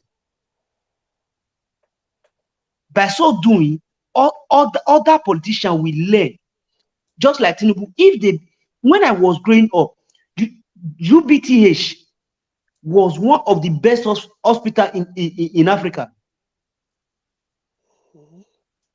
Unibe was one of the best universities. Everybody from the African country always come to Unibe to study. If they give him maximum sentence of the crime he committed, it will be of good to us. Daham. If they said, I agree that the government is supposed to talk to the UK government for it to come and serve the prison. There is a very good close friend of mine. His name is popular in Benin. When he was arrested years back, every night we normally meet in the club. He's just ordinary a street boy. No, he's not in any political office. Not to talk of a senate. I make an example with my old uncle, may he so rest in perfect peace. He's dead now. From Oko prison, he went and write exam and went to police college. But if you ask somebody, sometimes when somebody is in prison, like even in the West here, you can still be doing even studies. You can still be doing whether correspondence or private. Because the essence is to under the laws. Sorry, under the laws of any country that permit you. You can never Nigerian become law a force. does not allow that. You can never become a force, a police force. Not to talk of anything that concerns the bad person. Midwest people, it's like it's coming. It's like the background. Okay, it's not me. Okay, oh, sorry. It's okay. Then I don't know if you understand. Not to talk of anything that concerns the bad person. Then he still fit live inside prison, go write exam, enter police college. He came back to prison after 3 days. He came out and resumed school. That was how he became a policeman. I don't know if you are getting me. Assuming say the law they work well for our country, yes. Now the right for us to come serve the prison for a country before. But for the Nigeria I know, for now, the only person that can make all those laws to work, maybe if you come, you go serve, you go chop the national cake, prison cake, complete. Now Peter Obi, and that Ahmed. Now only you go fix all those things. Carry and go Kuje prison, they say they break and they carry all of the commot. Later he say he comes to meet himself after he don't go spend 3-4 months for outside. After 3 months, he say his bail with the so and so amount. You should go and bring a guarantor. He should that will sign for him or her. The thing is that any system because of the innate corruption. Otherwise, when the fact that somebody is associated with going to prison is enough to shame the person. It's enough just to, reputation wise, say you've been a prisoner. But we know how to abuse the system. What does it take him? With $2-3 million, if they can build a well standard hospital. $2 million. Anyway, well, it depends. Anyway, at least there's money to do it. Let's just conclude. There's money. It's building it is not it's developing such infrastructure. It's just a case of because they collect constituency allowance and they don't do anything with it. What are we not saying? He has to rot in jail, or he should rot in jail. I don't care. Anyway, the former prime minister of this country, Matteo Renzi, when his father was being attached to some mafia issue, do you know what he told his father? He said this case, that is this ongoing case in court, if you are being convicted, you are going in for it. I don't care, because you disobey the law. The law works there now. What are we not saying? Yeah. Our country law not the work there. There is no law working there. If in the end it becomes only Ekweremadu that suffers this fate and the situation changes, I wouldn't mind. To be honest, don't be so surprised. Can be the sacrifice. Can be I know it's quite shameful. No. Let's call it a spade, because on the image of Nigeria it's quite shameful. All the houses they see from Ekweremadu now. Don't be so surprised. Tomorrow they will tell you that it's Owolu that went to go and buy it. I want to ask a question. I wanted to ask a question, if I'm permitted. Am I permitted to ask this question? Like, what exactly is a Ekweremadu offense in the United Kingdom? Is he bringing the guy legal? Human trafficking, organ harvesting, or he violated the procedure for organ? It's allowed. I think it has to do with the law about, and that's what they charge him for, harvesting an organ and their consent. Me, I can at my age, I can go to the hospital and say, I want to donate my organ for somebody. You can do it because you want to save a life. It's not an offense, me doing it. But there's a procedure, the age, the consent. Yeah. Maybe as I'm coming, I may say that you forced me to do this, and that is another thing. Do you see it? That is another thing. That's what they call consent. That's why they will find time. In fact, in one course I did, even if you are seeking a consent, there should be a camera. There should be a camera. I think that session. What I will learn from here. One moment, please. 1 moment. If, like, I'm explaining a consent, because I found out that somebody might consent to helping you. Do you understand? It happens that somehow the person may deny. So, if you are giving a consent for anything, I think they said they have to make it like that session where you are, because you have to fill a form anyway, should be sort of recorded, whereby the person is agreeing, and then the atmosphere. I've done a course on it. that the atmosphere is not that hostile to you that maybe you're under threat to agree. So it will be something you willing. But first of all, you should read the age, and then you should understand what you are undergoing. Should be well explained to you, and then well explained is not just the way I'm talking it now. There are procedures to explain it very well, in which they test your knowledge to able to know what you are doing that you come of it. So I think it has to do with the Mr. procedure that. CM, he Yes, asked a please. simple question. His offense, Mr. Alex or Mr. Somebody answer this. His offense was that he did human trafficking and organ harvesting, illegally. Okay, so those were his offense. I think so. Yeah, that's what I'm trying Yeah, to, because so if you are Mr. if CM you are was talking too much, giving too much details. Those were his offense, and those okay, things were it's not those were his offense according to their law in in UK, that country. yes, it's true. That's it. Simple That's and it. short. It's true. Yeah, that was, yeah, Midwest people. That is just his offense. So, do you want to stand in for him? I think including false pretense to obtain a No, Midwest document, people. visa Yes, they document. said there was also false So pretense and because stuff like that. But he yeah, lied, they lied, in the age of the child, and not I think presented. when they were obtaining visa for this guy, some of the document they Yeah. fill, they didn't even mention such a thing there, and that will also be an implication. Yeah, yes. they lied. So those are part of the So that is trafficking. That is a trafficking. Yeah. accusation or the. That is the trafficking. So it's quite heavy anyway. To be honest, it's quite weighty allegation. But like I Please, said, please, the prison term should be from 35 years no, because the case too listen, many. listen. In the Okay, West, so Mr. Jordan, can you please talk? okay, yeah. Jordan, Then, hello, Mr. my Jordan. Judean. Hello, my people. How are you? Please, where Yeah, are you calling us from, or where are you joining us from? yeah. I'm joining from US. I'm coming from. Okay, you are my neighbor. Go on. Okay, yeah. Which side? Which state are you? I don't want to disclose that. Okay, no wahala. Thank Well, you.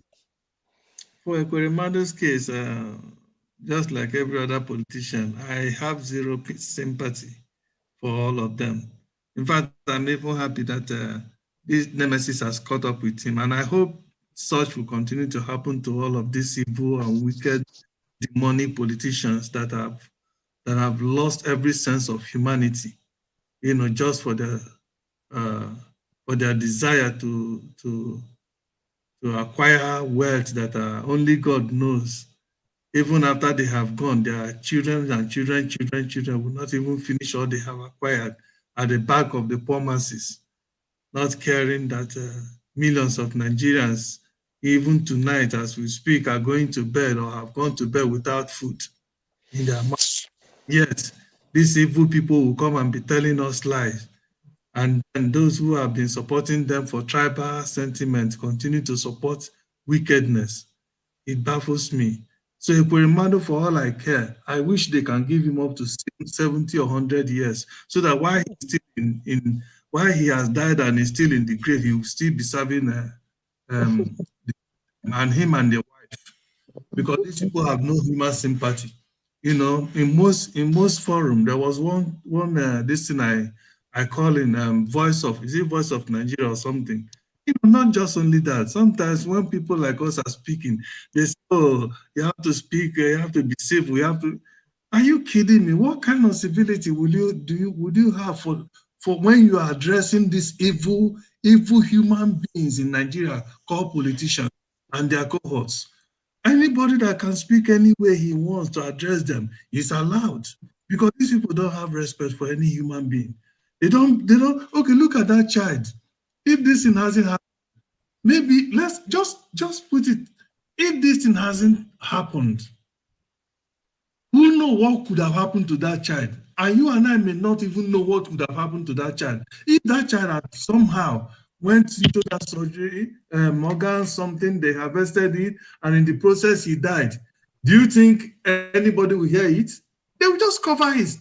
All they will That's know is right. all they will go home go back to Nigeria, give a few hundreds of thousands of naira to the family and say, sorry, they will just tell lies. They won't even say what happened to him.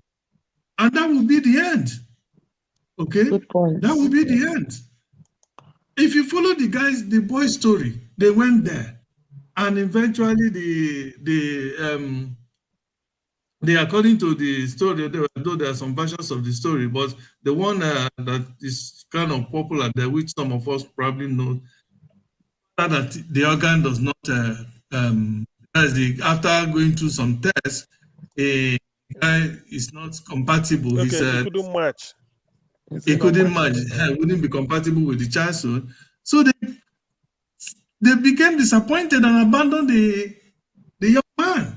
According to him, he slept outside for how many 2 or 3 days. And then before he went to the police station to report what happened. Okay? I don't know whether that version of the narrative is the correct one, or that when they were asking him in the hospital how when they were about going through the process and they asked him, he talked about his age. They now say, no, they cannot carry out this procedure to somebody who is at that age, you know. But whatever it is, these people abandon this individual. That is the bottom line. Because the British police came to give a media report after the judgment has been pronounced, right? Okay, I think the sentencing is this week, right? On the 5th. Yeah, I think the sentencing is on the 5th. Yeah, I think May 5th, yes. Yeah, May 5th. Then they said they were congratulating the guy, that if the guy was not bold enough to come out, you know, that this kind of, they wouldn't have been able to, you know, arrest this individual. Okay, that they thank the boy for being bold to come out. How can you take a child, a poor child, all the way from Nigeria to Britain, even if his organ does not match your daughter's own? Which again, this is something they would have done in Nigeria, but for their wickedness, they didn't want to do it because they continued to cover themselves. Okay, and then they took him to Britain to go and do that. They got there, and then after testing, it didn't match. Then they now abandoned him without even caring for him, without even finding him a place to stay and make him comfortable. Then if they now have to return him back, I'll return him back and compensate him very well. It's not as if this man doesn't have money. He has a lot of money. Why abandon the child? You know, these rich people are so wicked. They are so evil, please. They are so evil. They are so evil that anything happening to them, oh God, I wouldn't even, look at what Nigerians are going through, my brothers and sisters. Look at what people at home are going through. Look at all our young girls out there. Do you know today, I would say almost 50% of Nigerian girls, they are all doing wait, Judean, please. You know, people are listening and everything. So some statistics, if we cannot just be, please. Yeah, according to Mr. Elvis, you have to have okay. It has to be evidence-based. Does anybody watch all this? I know the Prime Video, some of them are make up something. But I tell you, even before this issue, even before many of us went to school in Nigeria, even before I know the one that happened while some of us were in Nigeria wearing because of poverty. But look at the amount of people weekends that go out of campus. Okay, but not about now. I went to Nigeria last year. I see what happens every day. I see many go to Obi is coming. Anyway, let's not go Obi into is that coming. The truth of the point is this: these people have impoverished our people so much so that people are struggling to survive, and people are surviving by whatever means they could. Is that how it's supposed to be? In the midst of plenty, and people are, you know, it's like somebody at the brink of the bank of the river, and yet washing his face with spittle. I mean, that is the worst of it. It's the worst. You see, you are in the midst of wealth, and yet you are poverty-stricken. Huh? And even then, you see, apart from the image that anybody called Nigeria all over the world, look at what is happening in Sudan.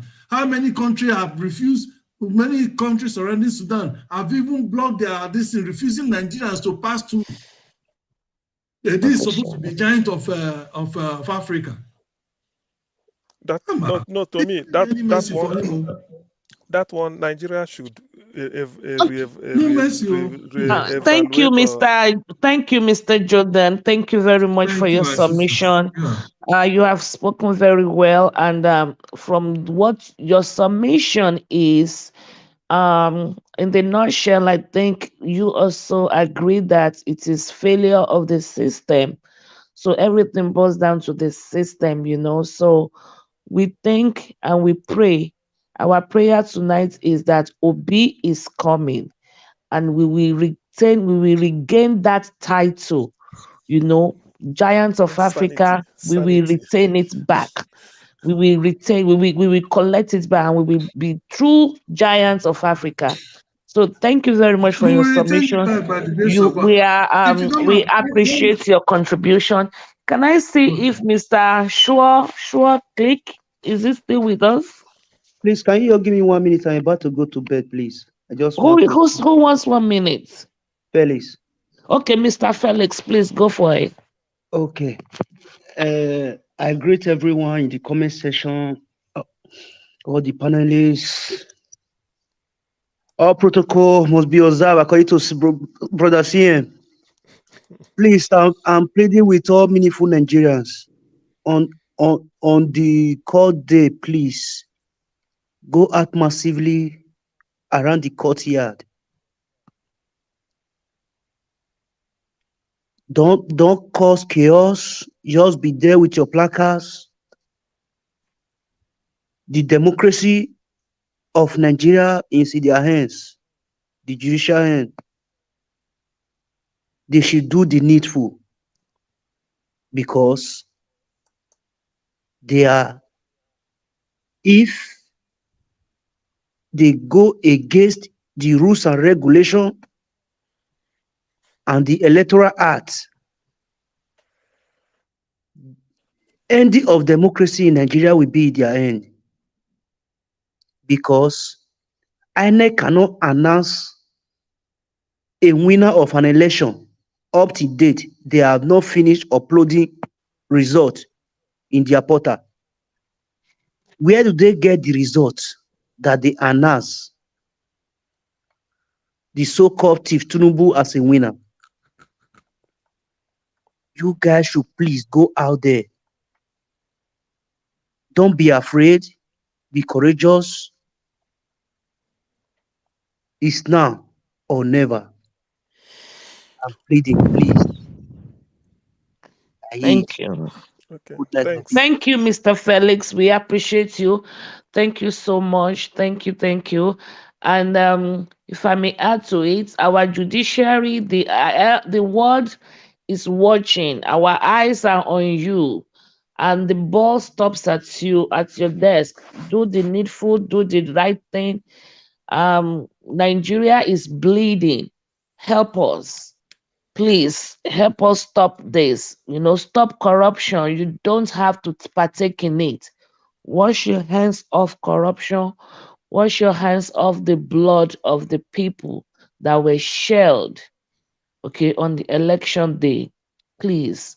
Thank you, Mr. Felix. Your submission was wonderful. Thank you, and God bless you. Who is next? It's Mr. Sure Click there. Mr. Short, is it Short Click? I can't see very well. Mr. Short Click, are you with us, sir or man? He slept. Yeah, he hasn't slept. Mr. Short Click, are you there? He's no longer there. Maybe okay. he has slept. Mr. CJ, do you still have something to tell us, or you left to pick up your guest? Mr. CJ? I think he said she's going to the he was going to the train station. Yeah, but he didn't log out. Okay. Mr. Midwest. Yeah, Mr. Midwest, are you there? Yes, madam. Please, can Yeah, you I'm here. enlighten us, please? What I want to say is simple. Yeah, the thing is that people are writing letter on behalf of to be free. The thing is this: it reflects that we have only two tribes in Nigeria, and it has also extended beyond Nigeria border. The elites are standing for their member, or the one they believe is part of them. So we common people, we should, unite with one voice and see ourselves as the victim of this bad governance of Nigeria. And that is the only way forward, because when they have problem, they have a way of covering up. You can't sentence them. You can't query them. There are a lot of things you cannot do to them. So, but if it happens to be a common man, they will just neglect the person. Look at Sudan. They finding it difficult to go and help Nigerians who are there dying and crying for help. Although Sudan is a minor case, Nigerians are crying. They don't have the presence of support them when they have any issue with any government outside our country. So, and again, I also want to talk about Obaseki's statement of take Nigeria economy by June or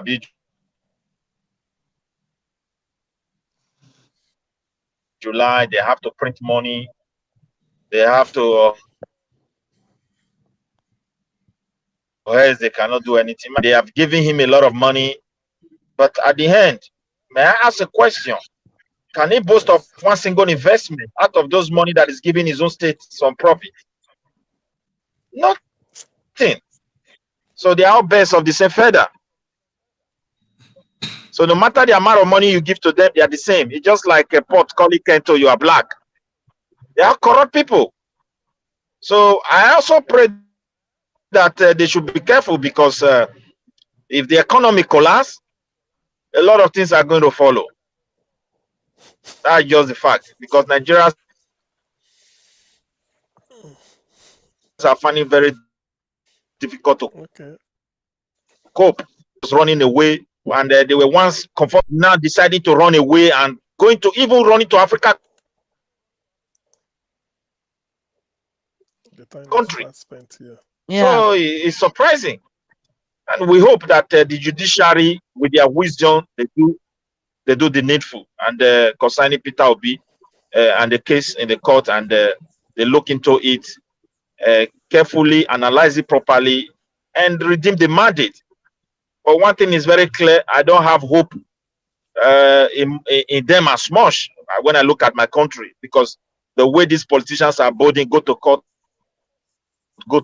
they believe they can buy anything. So I hope the judiciary, they do things different. I have seen a situation where court have restrained so many governors to their people, and in the past, and they are still doing it today. And I hope in the presidential level, they have to look into it carefully and do the needful. And that is what I hope for.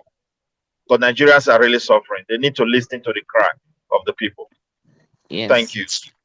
Thank you very much, Mr. Midwest people. We appreciate your submission, and it's very valid. And I skew my submission also towards yours, Nigeria. We need help. We have a very long way to go, and the judiciary, we are the mercy of the judiciary people right now to do the needful. And our prayer tonight or this morning, of wherever we are, is that they will do the needful. Mr. Peter Obi, he won legally. He won hands down. He won without bribery, without corruption, without rigging, without paying or buying votes. Like they said, let's us lead by example. If Mr. Obi is leading us, every other Nigerian will fall in line. They will fall in line. If my leader is not doing this, then I'm not going to do. We lead by example. So we pray the courts, we pray the judiciary, we hear us tonight and hear our cry that Obi won. We want a good leader. Look at Tinubu. Look at his lifestyle. Nobody know where he's coming from or where he's going. Now look at his son. Look at all the propagandas surrounding him.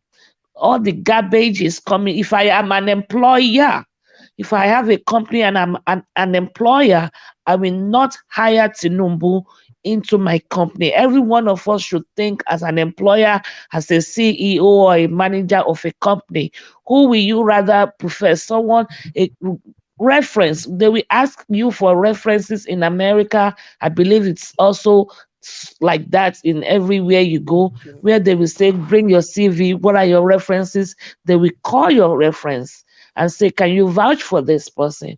So who will you prefer to hire? If you think of this, if you think of yourself as a CEO and who you will want to put in your company, then I think the answers will be crystal clear.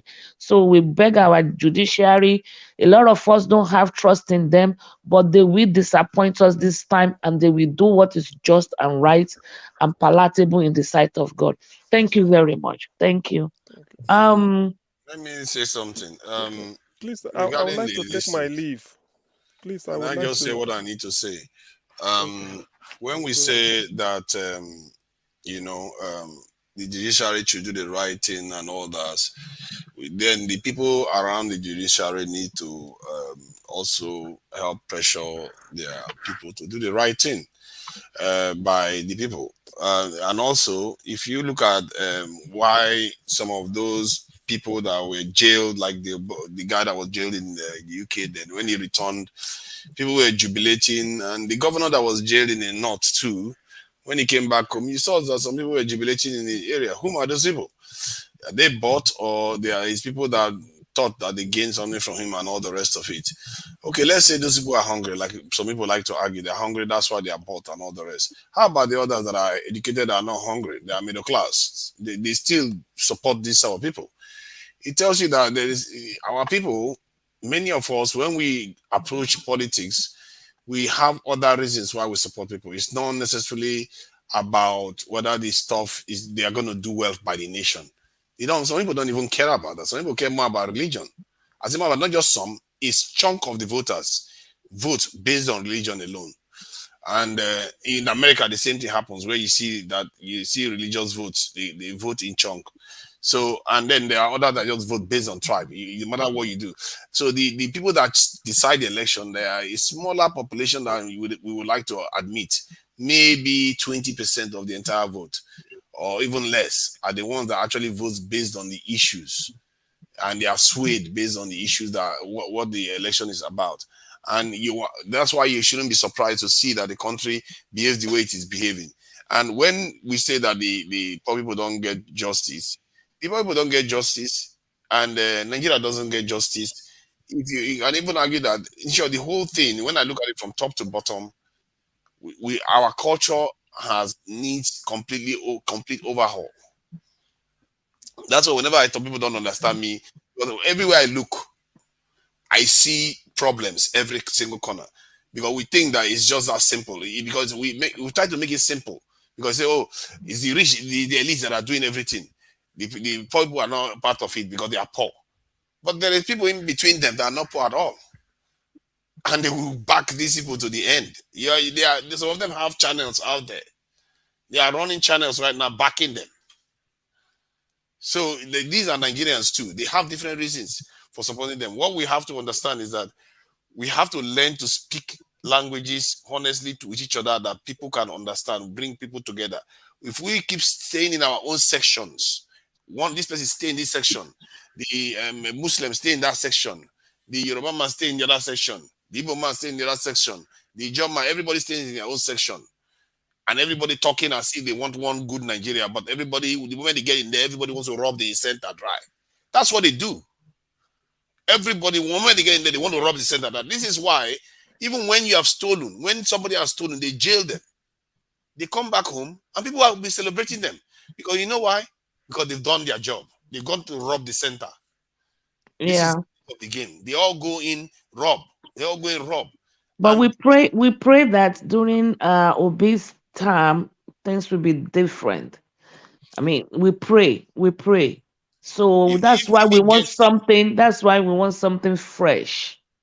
yeah, if he gets in, the people around him will also affect things. This is why I'm saying some of all I these things. don't think so. You know why I don't think so? Because when he was in Anambra or as the governor, from what we saw from his antecedents, they were not able to influence him or do anything. They were not able to embezzle money in Anambra. People around him were not Niger, able to they were not able to embezzle money or to do all of those things. Even people around him, because I was told and I read it that he personally go there and inspect the project he signed money out for personally. Not that he sends someone that sends someone that sends someone, and then they bribe the person, then they buy the pipes, then they come back and give him the wrong information.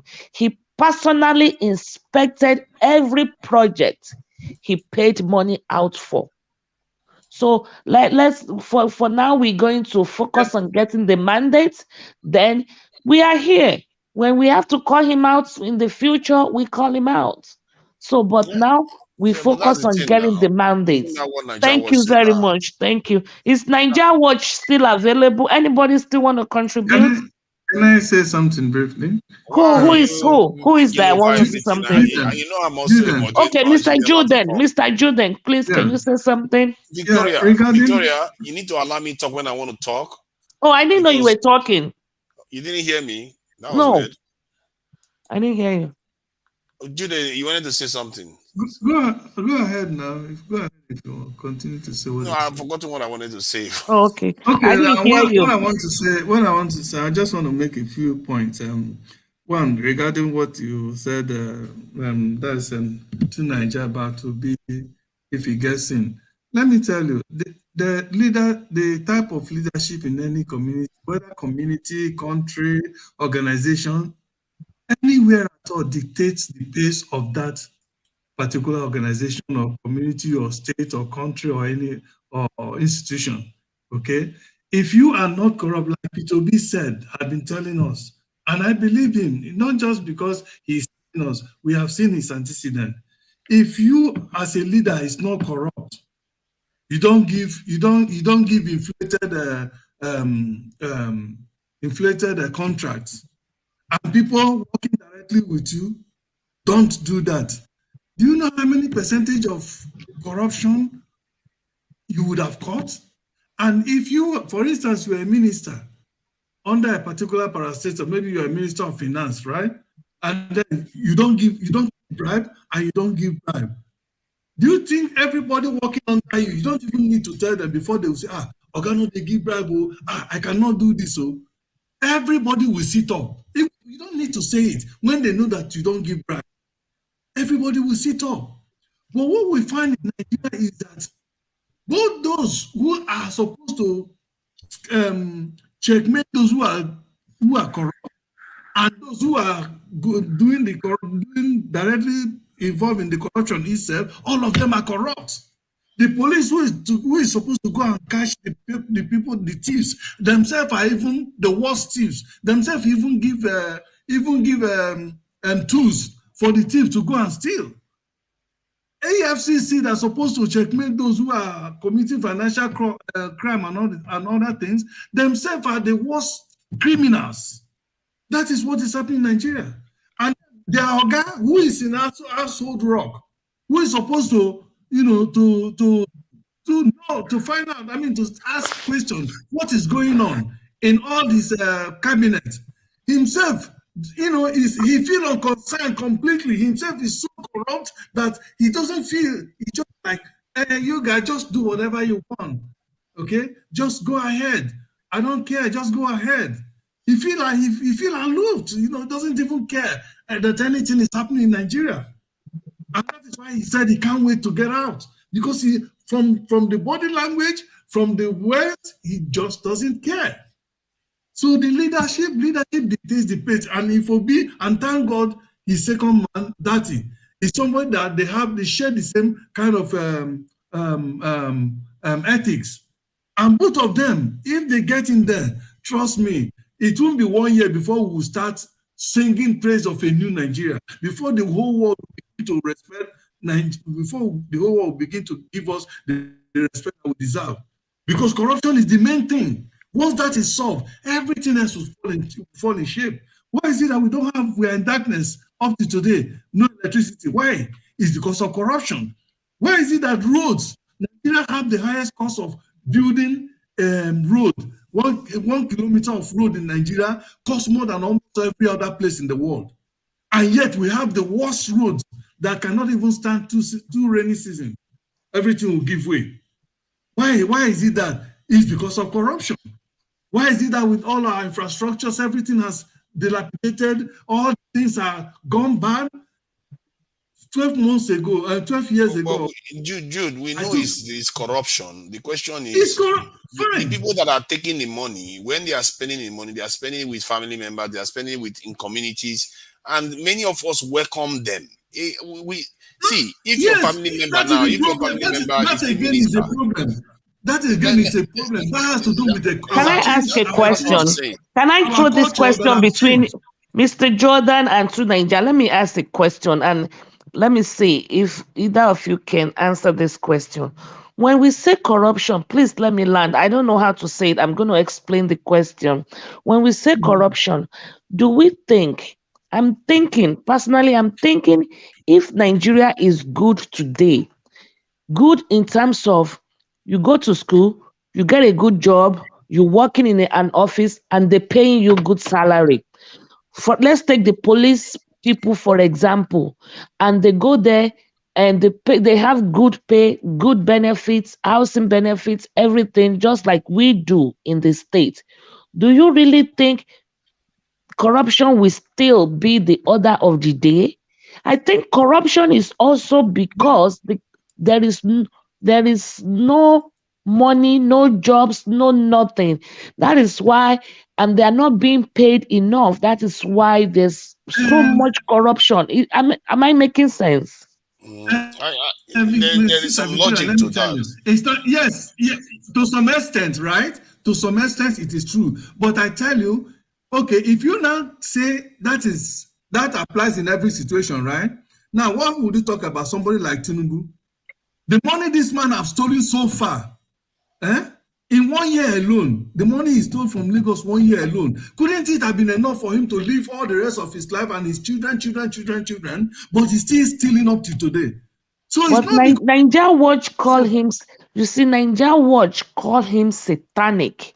So those ones are extreme satanic people. So I think the problem is that we are not punishing corruption or evil, because Bible says, even according to the Bible, that in a situation where human beings, he said, because God have not have been slow in requiting evil, therefore heart of man has given itself to committing evil. Because they allow evil to go unpunished. When in a society that does not reprimand evil, I want to put something. I want to put a little thing. I want to put a little thing you pay people's salary. You see the level.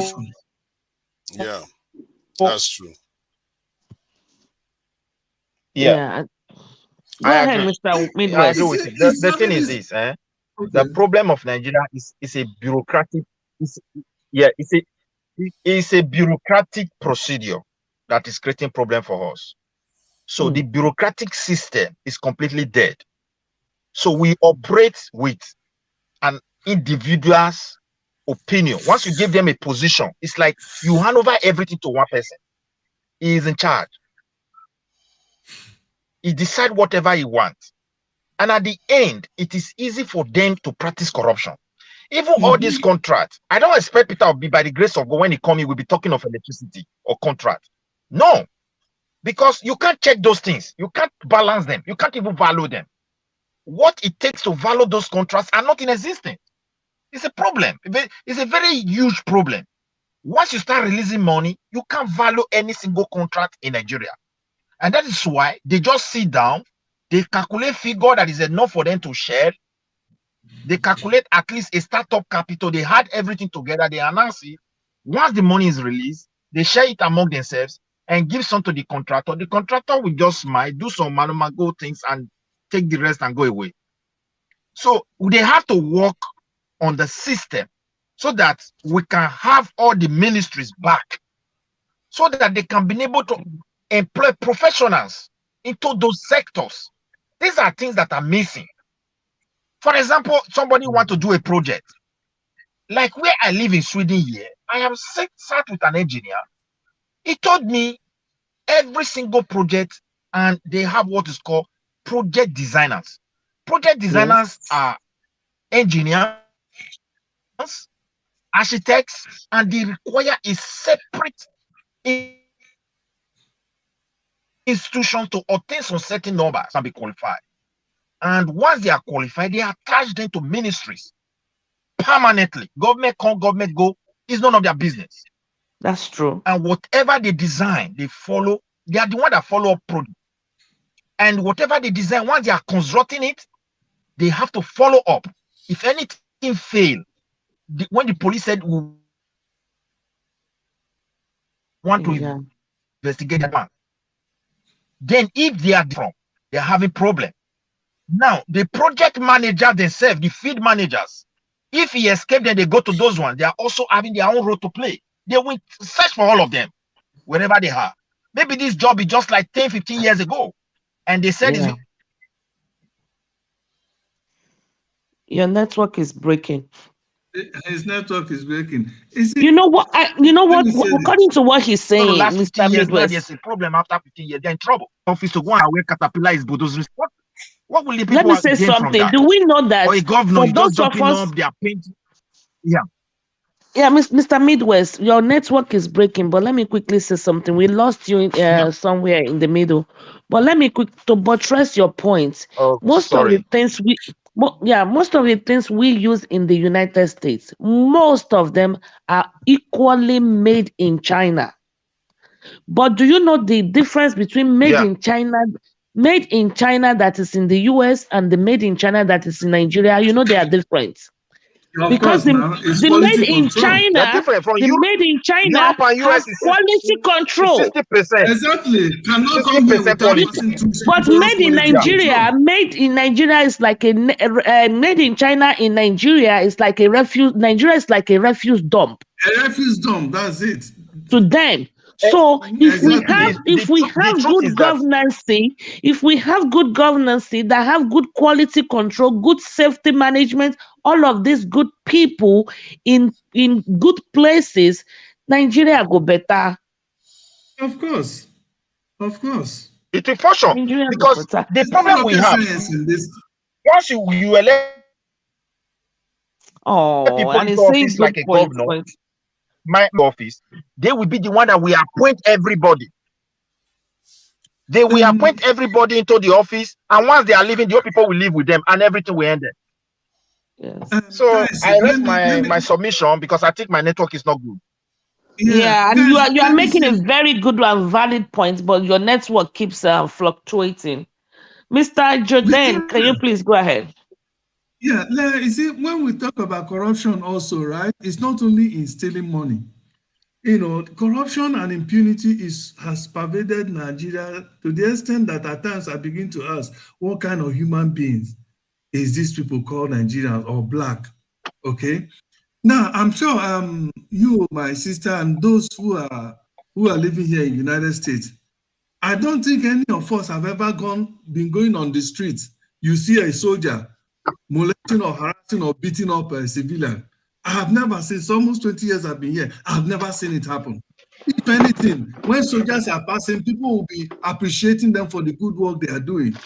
They too respect civilians so much. And here in America, a policeman can arrest a soldier who violated that traffic rule or any offense. But look at Nigeria. Ordinary recruits, ordinary somebody that just they just say, okay, you have been hired in the military and you have been recruited in the military today. The moment they give him uniform and he goes outside, Jesus Christ, he becomes a demigod. You see the way they molest civilians, the way they brutalize civilians, both police and both military and police. The way they brutalize civilians, that is something that I wish and I pray that those are the point Obi, I pray he will look into and make sure all those atrocities stops. Even when somebody have committed an offense, you go to arrest him.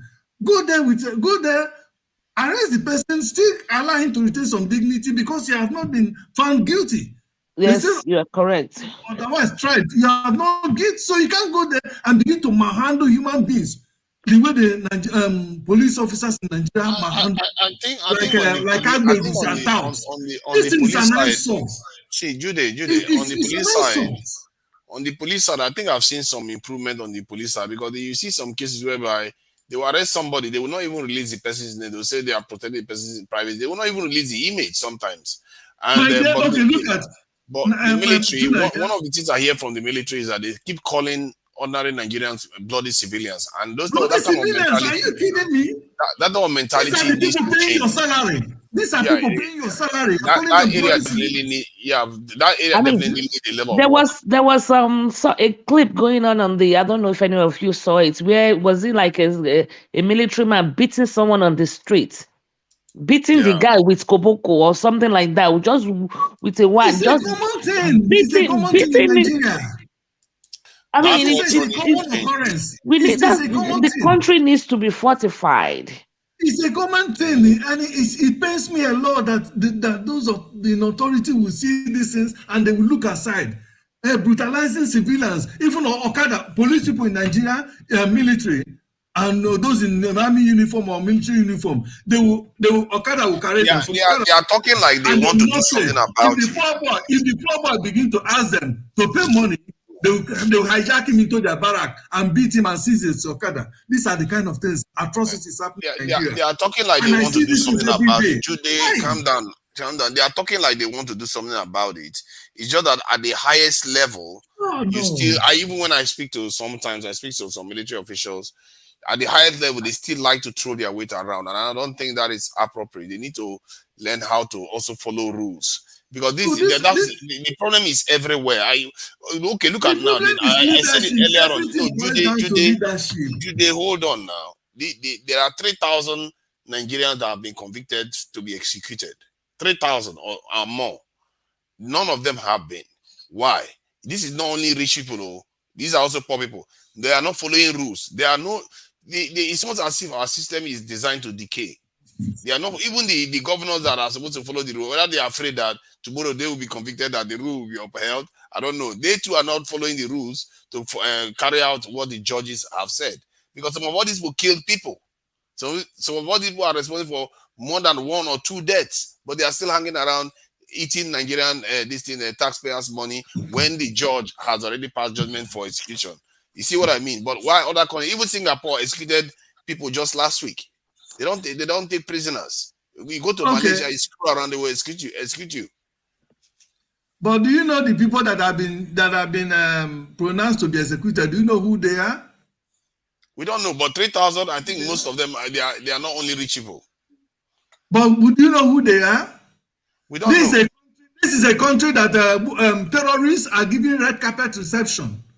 Okay, they will say they are forgiving, they are repentant. Boko Haram, they are repentant, and they forgive them. These are people that have brutalized human beings, killed women, pregnant women. These ones are not forgiven. They've been convicted to death. They are not even. I'm talking about majority of these so-called convicted people might be innocent people that are involved in. Might be people that are involved in petty stealing and things like that.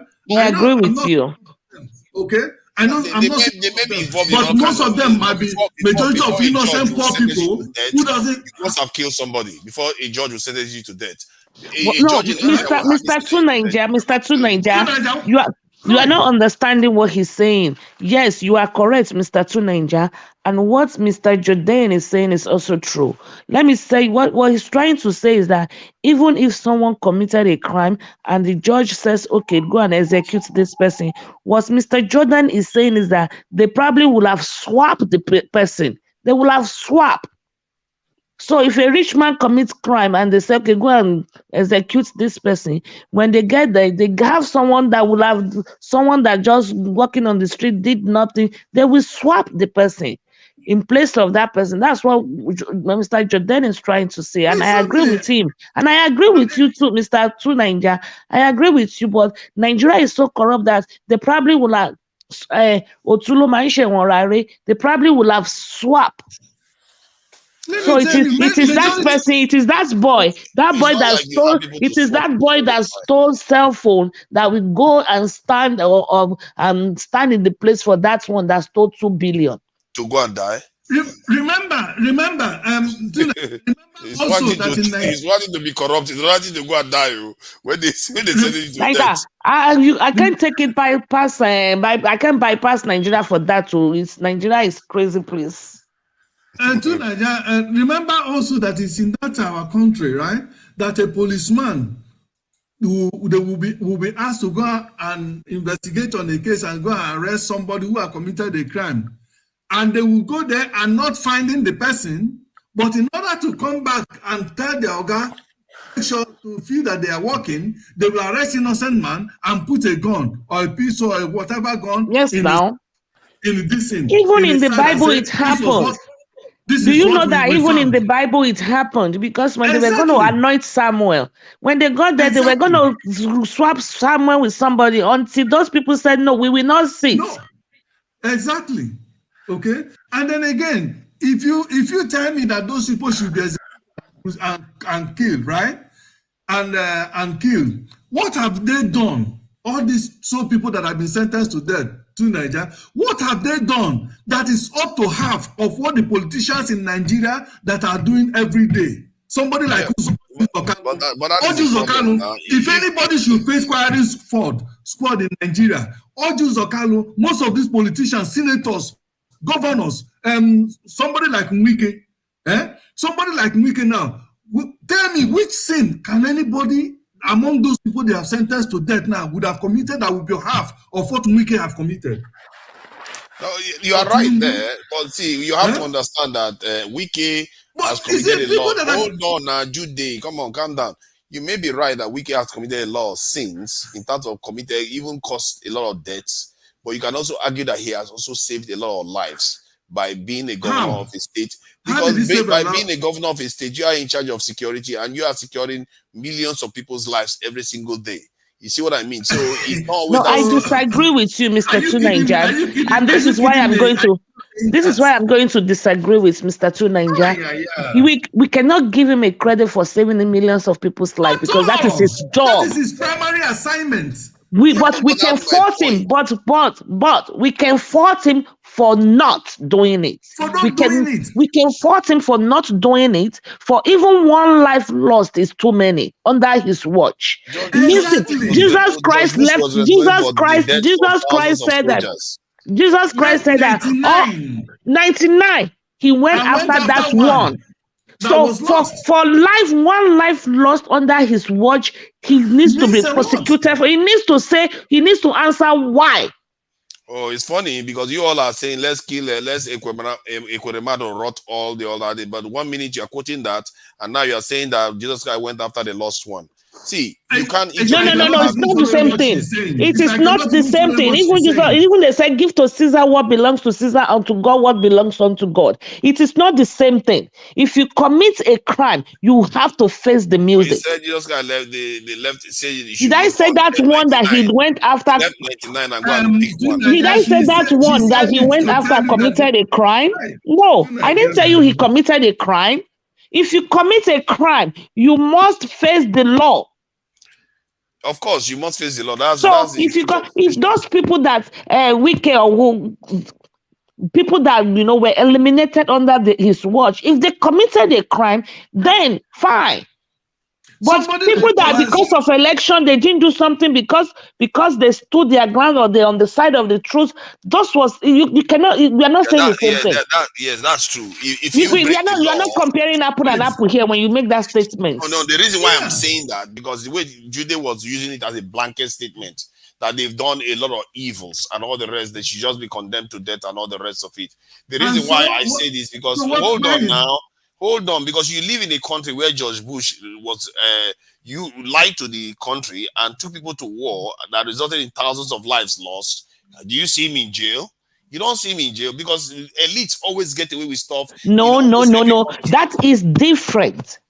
That's what you are saying is that what example you just brought now is different. How? That is not the same thing. That is not because he lied to people, they went to war, people died, then he needs to go to jail. No, that is different.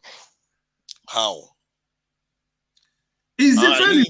I need to clarify now because okay, can I tell you why it's different? Yes, good. Can I tell you why it's different? Yeah.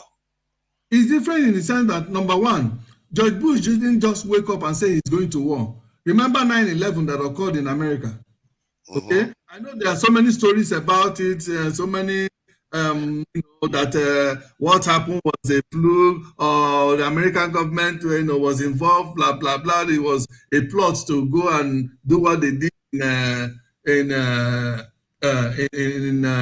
what is it called again?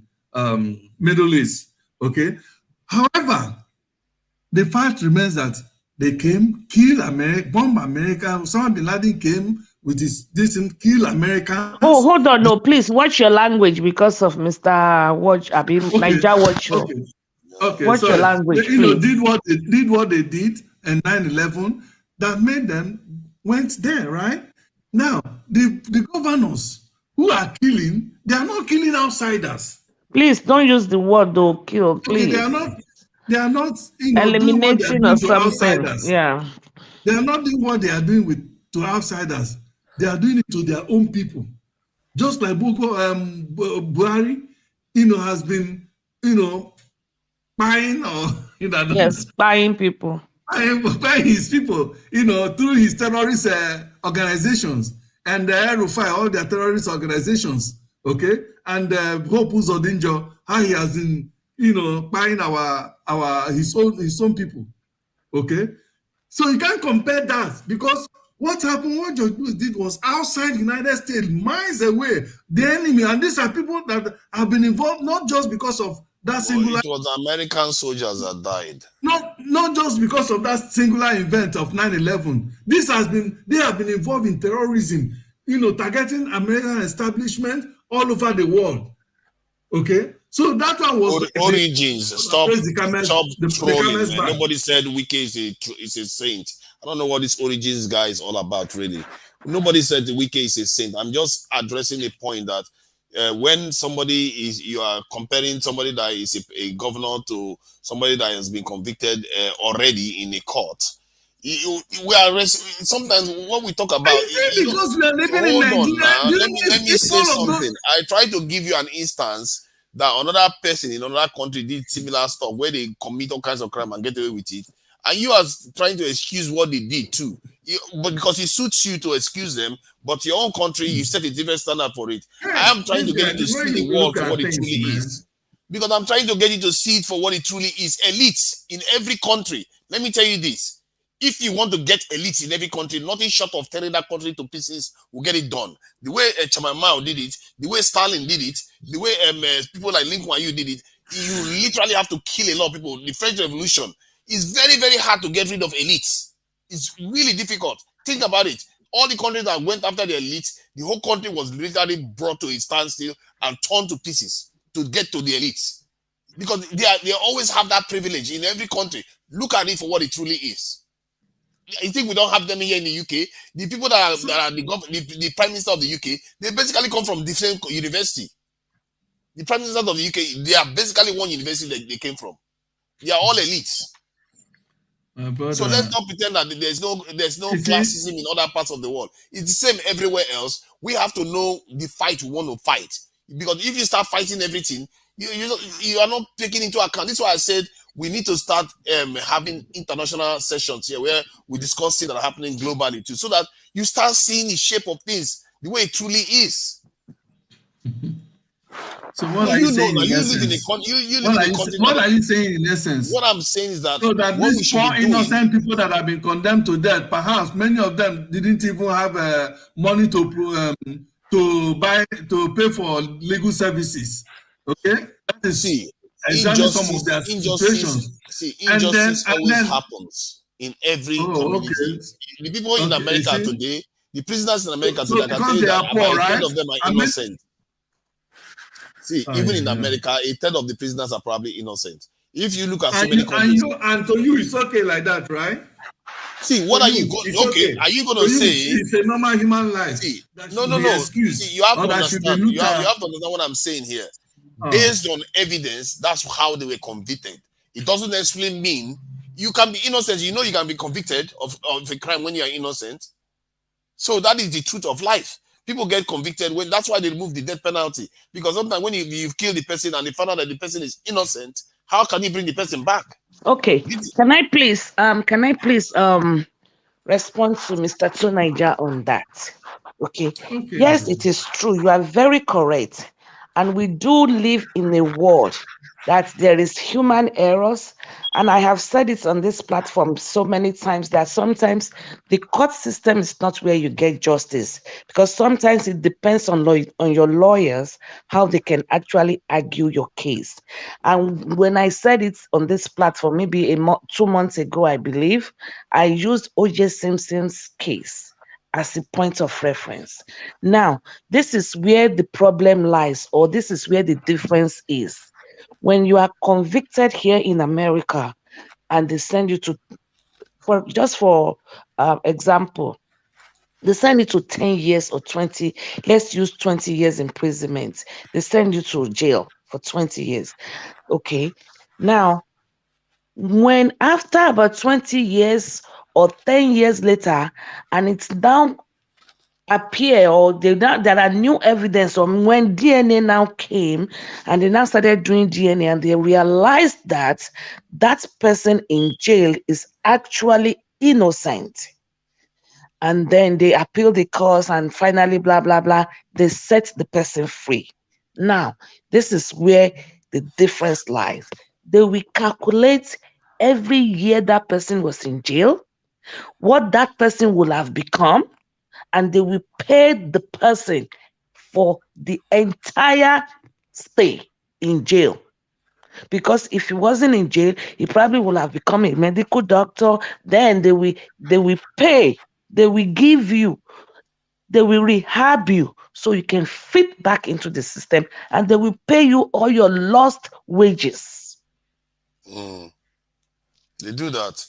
They will pay you all your lost wages. That, okay, you went to jail when you were 22, now you are 38. So if you had gone to jail at 22 and by 22 you were already done with your college, you'll have been working as an accountant, then they will pay you your accountant's pay for entire year.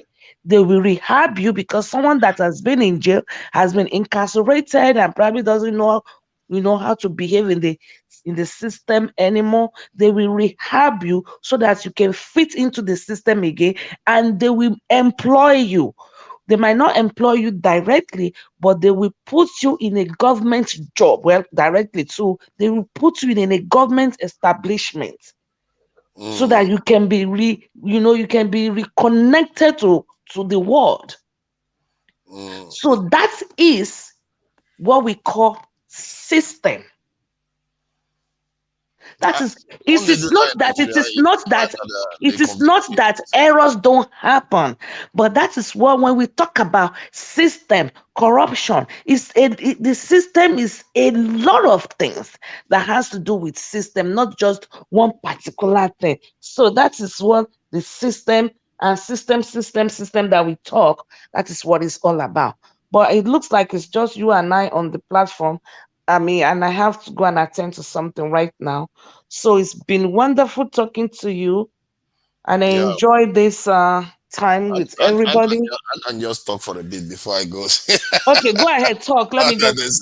There's no one trying to stop me. Nobody can stop you. Nobody there to stop me.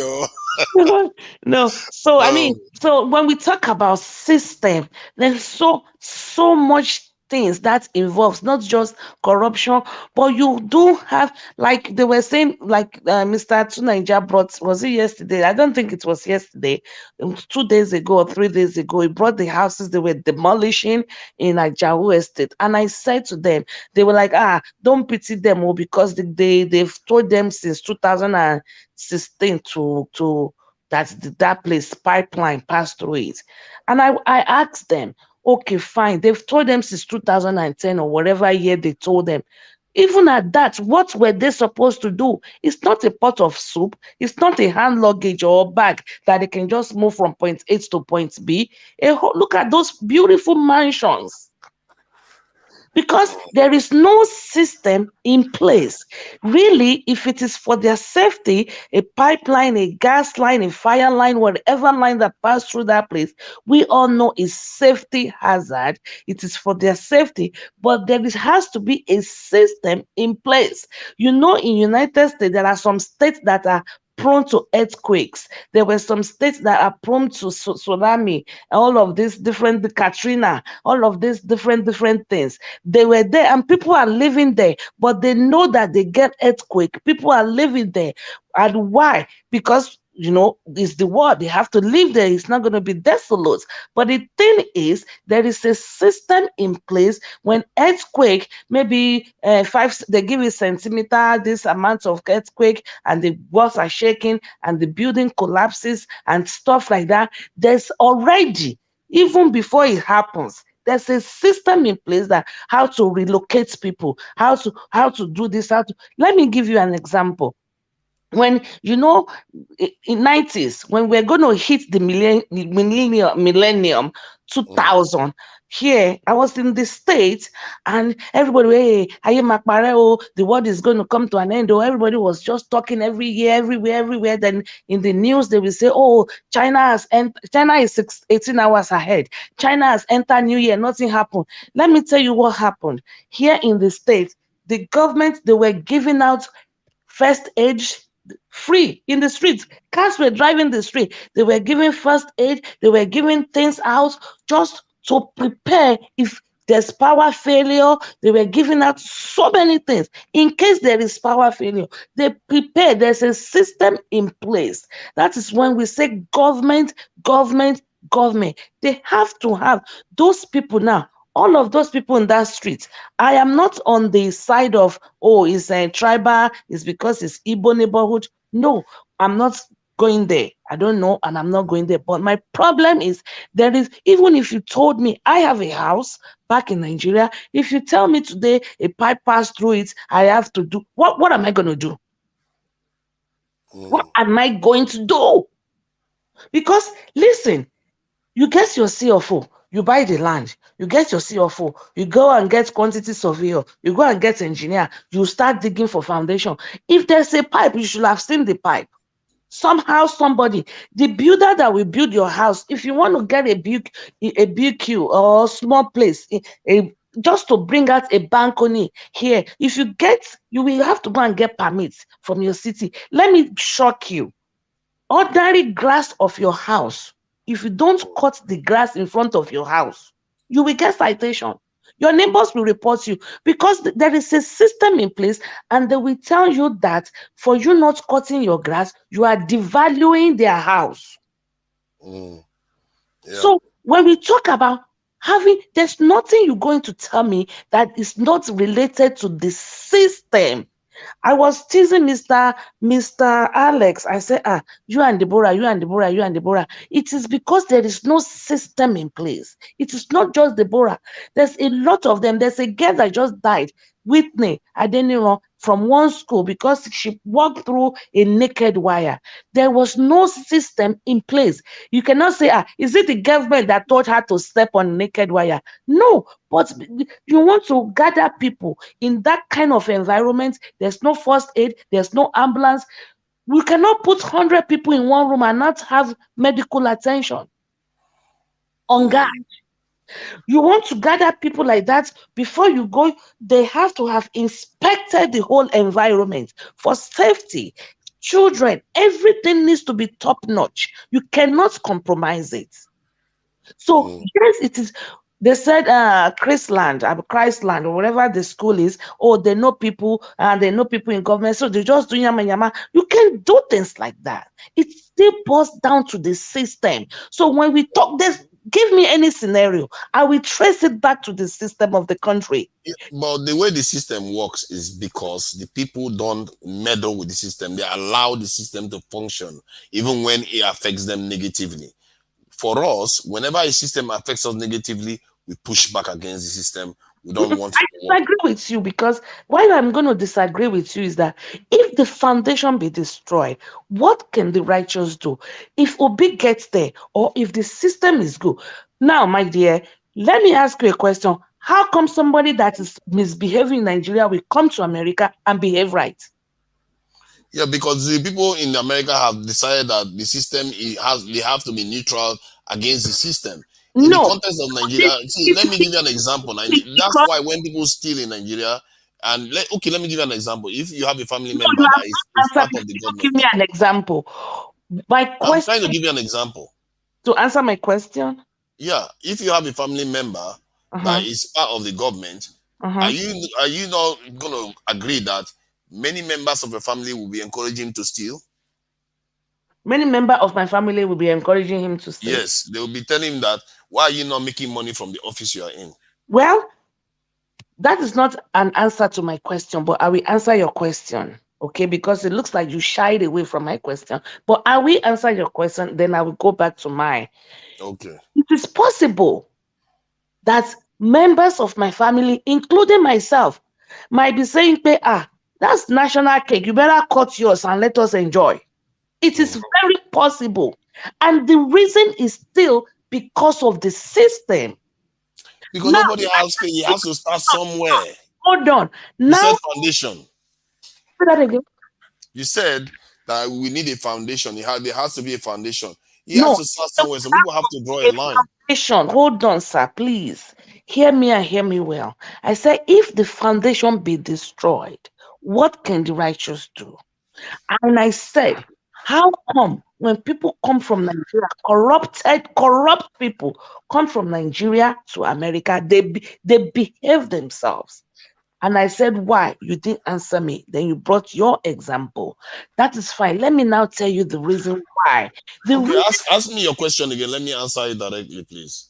I said, why is it that people that are corrupt in Nigeria, you and I, okay, that we rush for bus when we get to bus stop in Nigeria? Why, when we come to America, or when we are driving, we drive recklessly? All those behaviors all of us behave in Nigeria. Why, when we get to America, we behave? Why?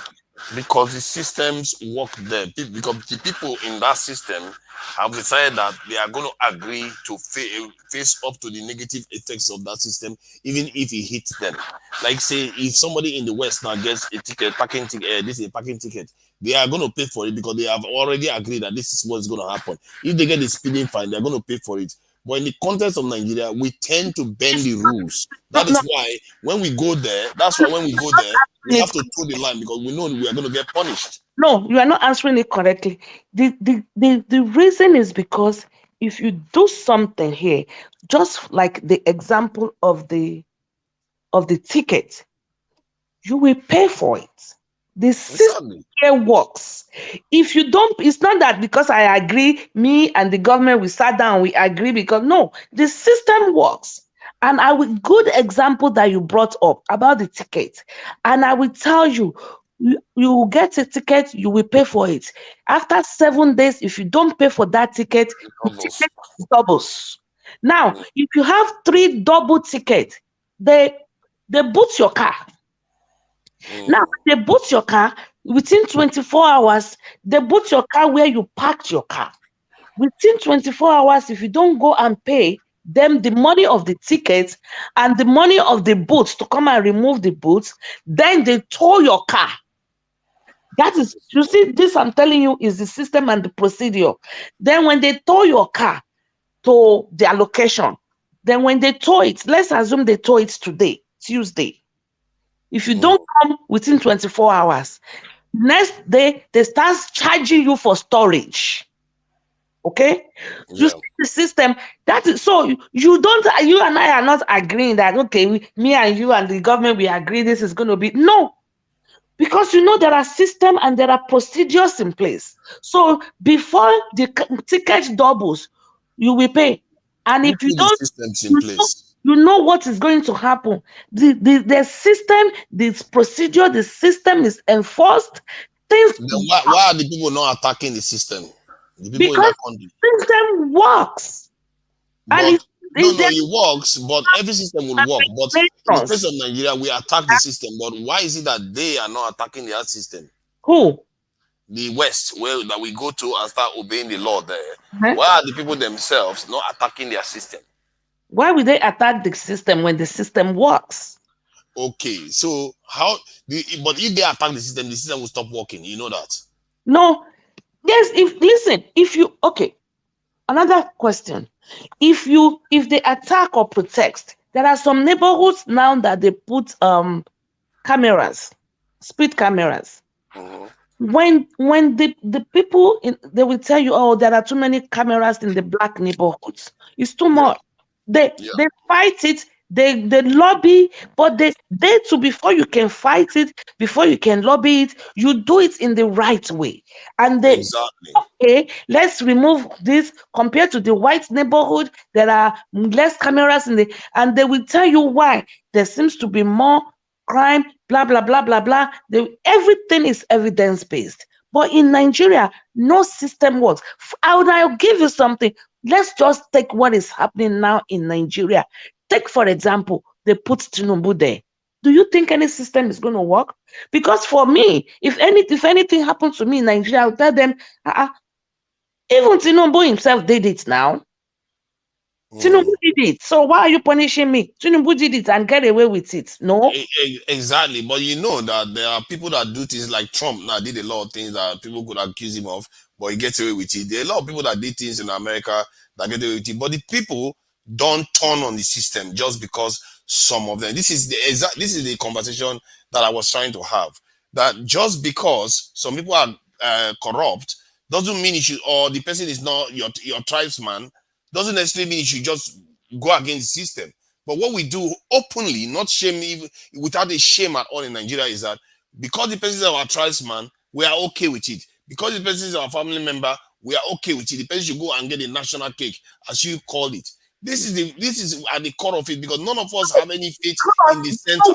You know why? Because the system does. Let me tell you, if there is good hospital in Nigeria, there is good schools, good this, good that, good this. Like I said, you know, there's no rich person in America. There's no poor person in America. America, they say, is a leveler. There will be no need. There will be no need. If you lose your job today, you go to where they give food, you eat 3 square meal, you get food stamps, you get housing, you get. There are rich people in America. 10% control 70% of the wealth of that country. No. That's data here. 10% control 70 to 80% of the wealth. When you're talking about rich, wealthy people, even look. Oh my God! Even look at Mark Zuckerberg. What's his name? Look, he had a wedding of $25,000. He had a wedding of 25. His wife just gave birth to a baby not too long ago, and everybody was like, "Look at the wife. She didn't go and do show off, Photoshop, baby bumps." The Nigerians, it's just too much. Nothing works, and when you want to live above your means. I'm not poor and I'm not rich, but I eat 3 square meal, I have a house, and I drive a car. It could be a rented apartment, it could be a house, it could be anything, but you are comfortable. You know the system works for you. I know tomorrow when I get to the bus stop, I will get a bus. I know what time my bus will arrive at the bus stop. So why will I be fighting that? You will not fight it now because you have faith in the system. When things are working, when you get to your house, you get home. When I'm driving home, I've never said one prayer since I got to America. I have never said, God, let there be lights when I get home. Oh, let there be lights when I get home. Because I know the system works. Okay, so Nigeria now, when they put traffic lights on the road, the traffic light is working, but Nigerians don't obey it. What do you say? Oh, when they put traffic, some you may choose not to obey it here in the US too. We already spoke about it. You get fined, but in Nigeria, if you if you get fined, they will refuse to pay, or they will say, "Oh, forgive them because By the time you get to it's where my person." listen now. I mean, listen, let's be analyzing this thing and getting our understanding. Let's get good understanding of this conversation. When you run traffic lights in Nigeria and you don't pay it and it doubles, then you don't pay it, then one day you get to where you park your car, you are on your way to office, you get to where you park your car and there's a boot on it. And it happens to you. By the time I come and I want to run the red light, you tell me, am I sure a koti yato? Don't do it. Oh, you do it tomorrow before you get to where you park your car. They will have put a sheke handcuff on your tire. They will have booted your car. Don't run it. Oh, I mean, when somebody who I don't know, who was the governor or the president then? When you cannot just piss anywhere. When they start, you can't just go anywhere and urinate in Nigeria anymore. You can't just drop paper on the floor anymore. Who was the? I think that was Buhari, the first Buhari government. Yeah, but yeah, that Buhari's second in command. You can just go to any corner, Operation Kai, Operation Y or Big Kai or something. Why? War against indiscipline. You can't just go anywhere and you can't just, then if you are in a bus and you want to throw your candy paper wrap on the floor, they say, don't do it, or don't do it.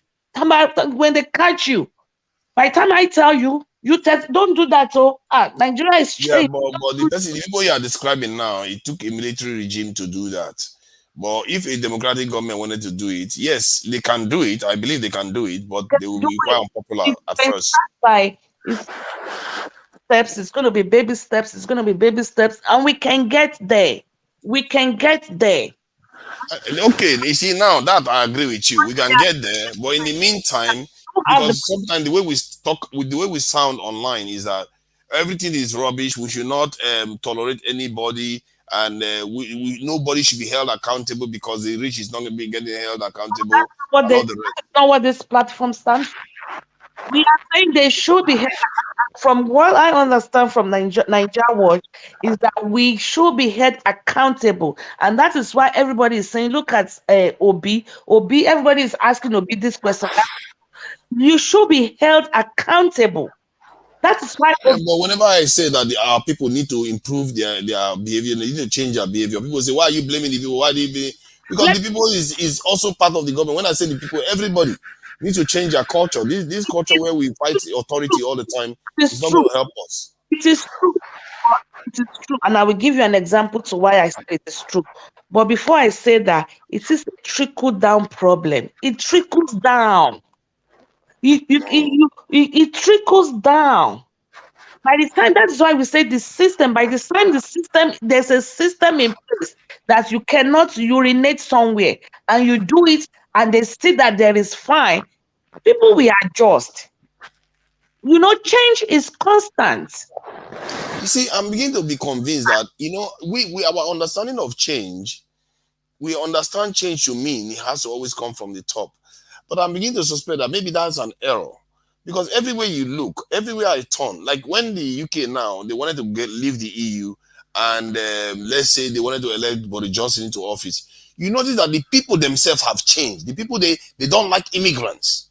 They don't do anything. That's how Boris Johnson came into being. It's not the other way around. Boris Johnson didn't come into being and they hated immigrants. It's the people that hated immigrants first.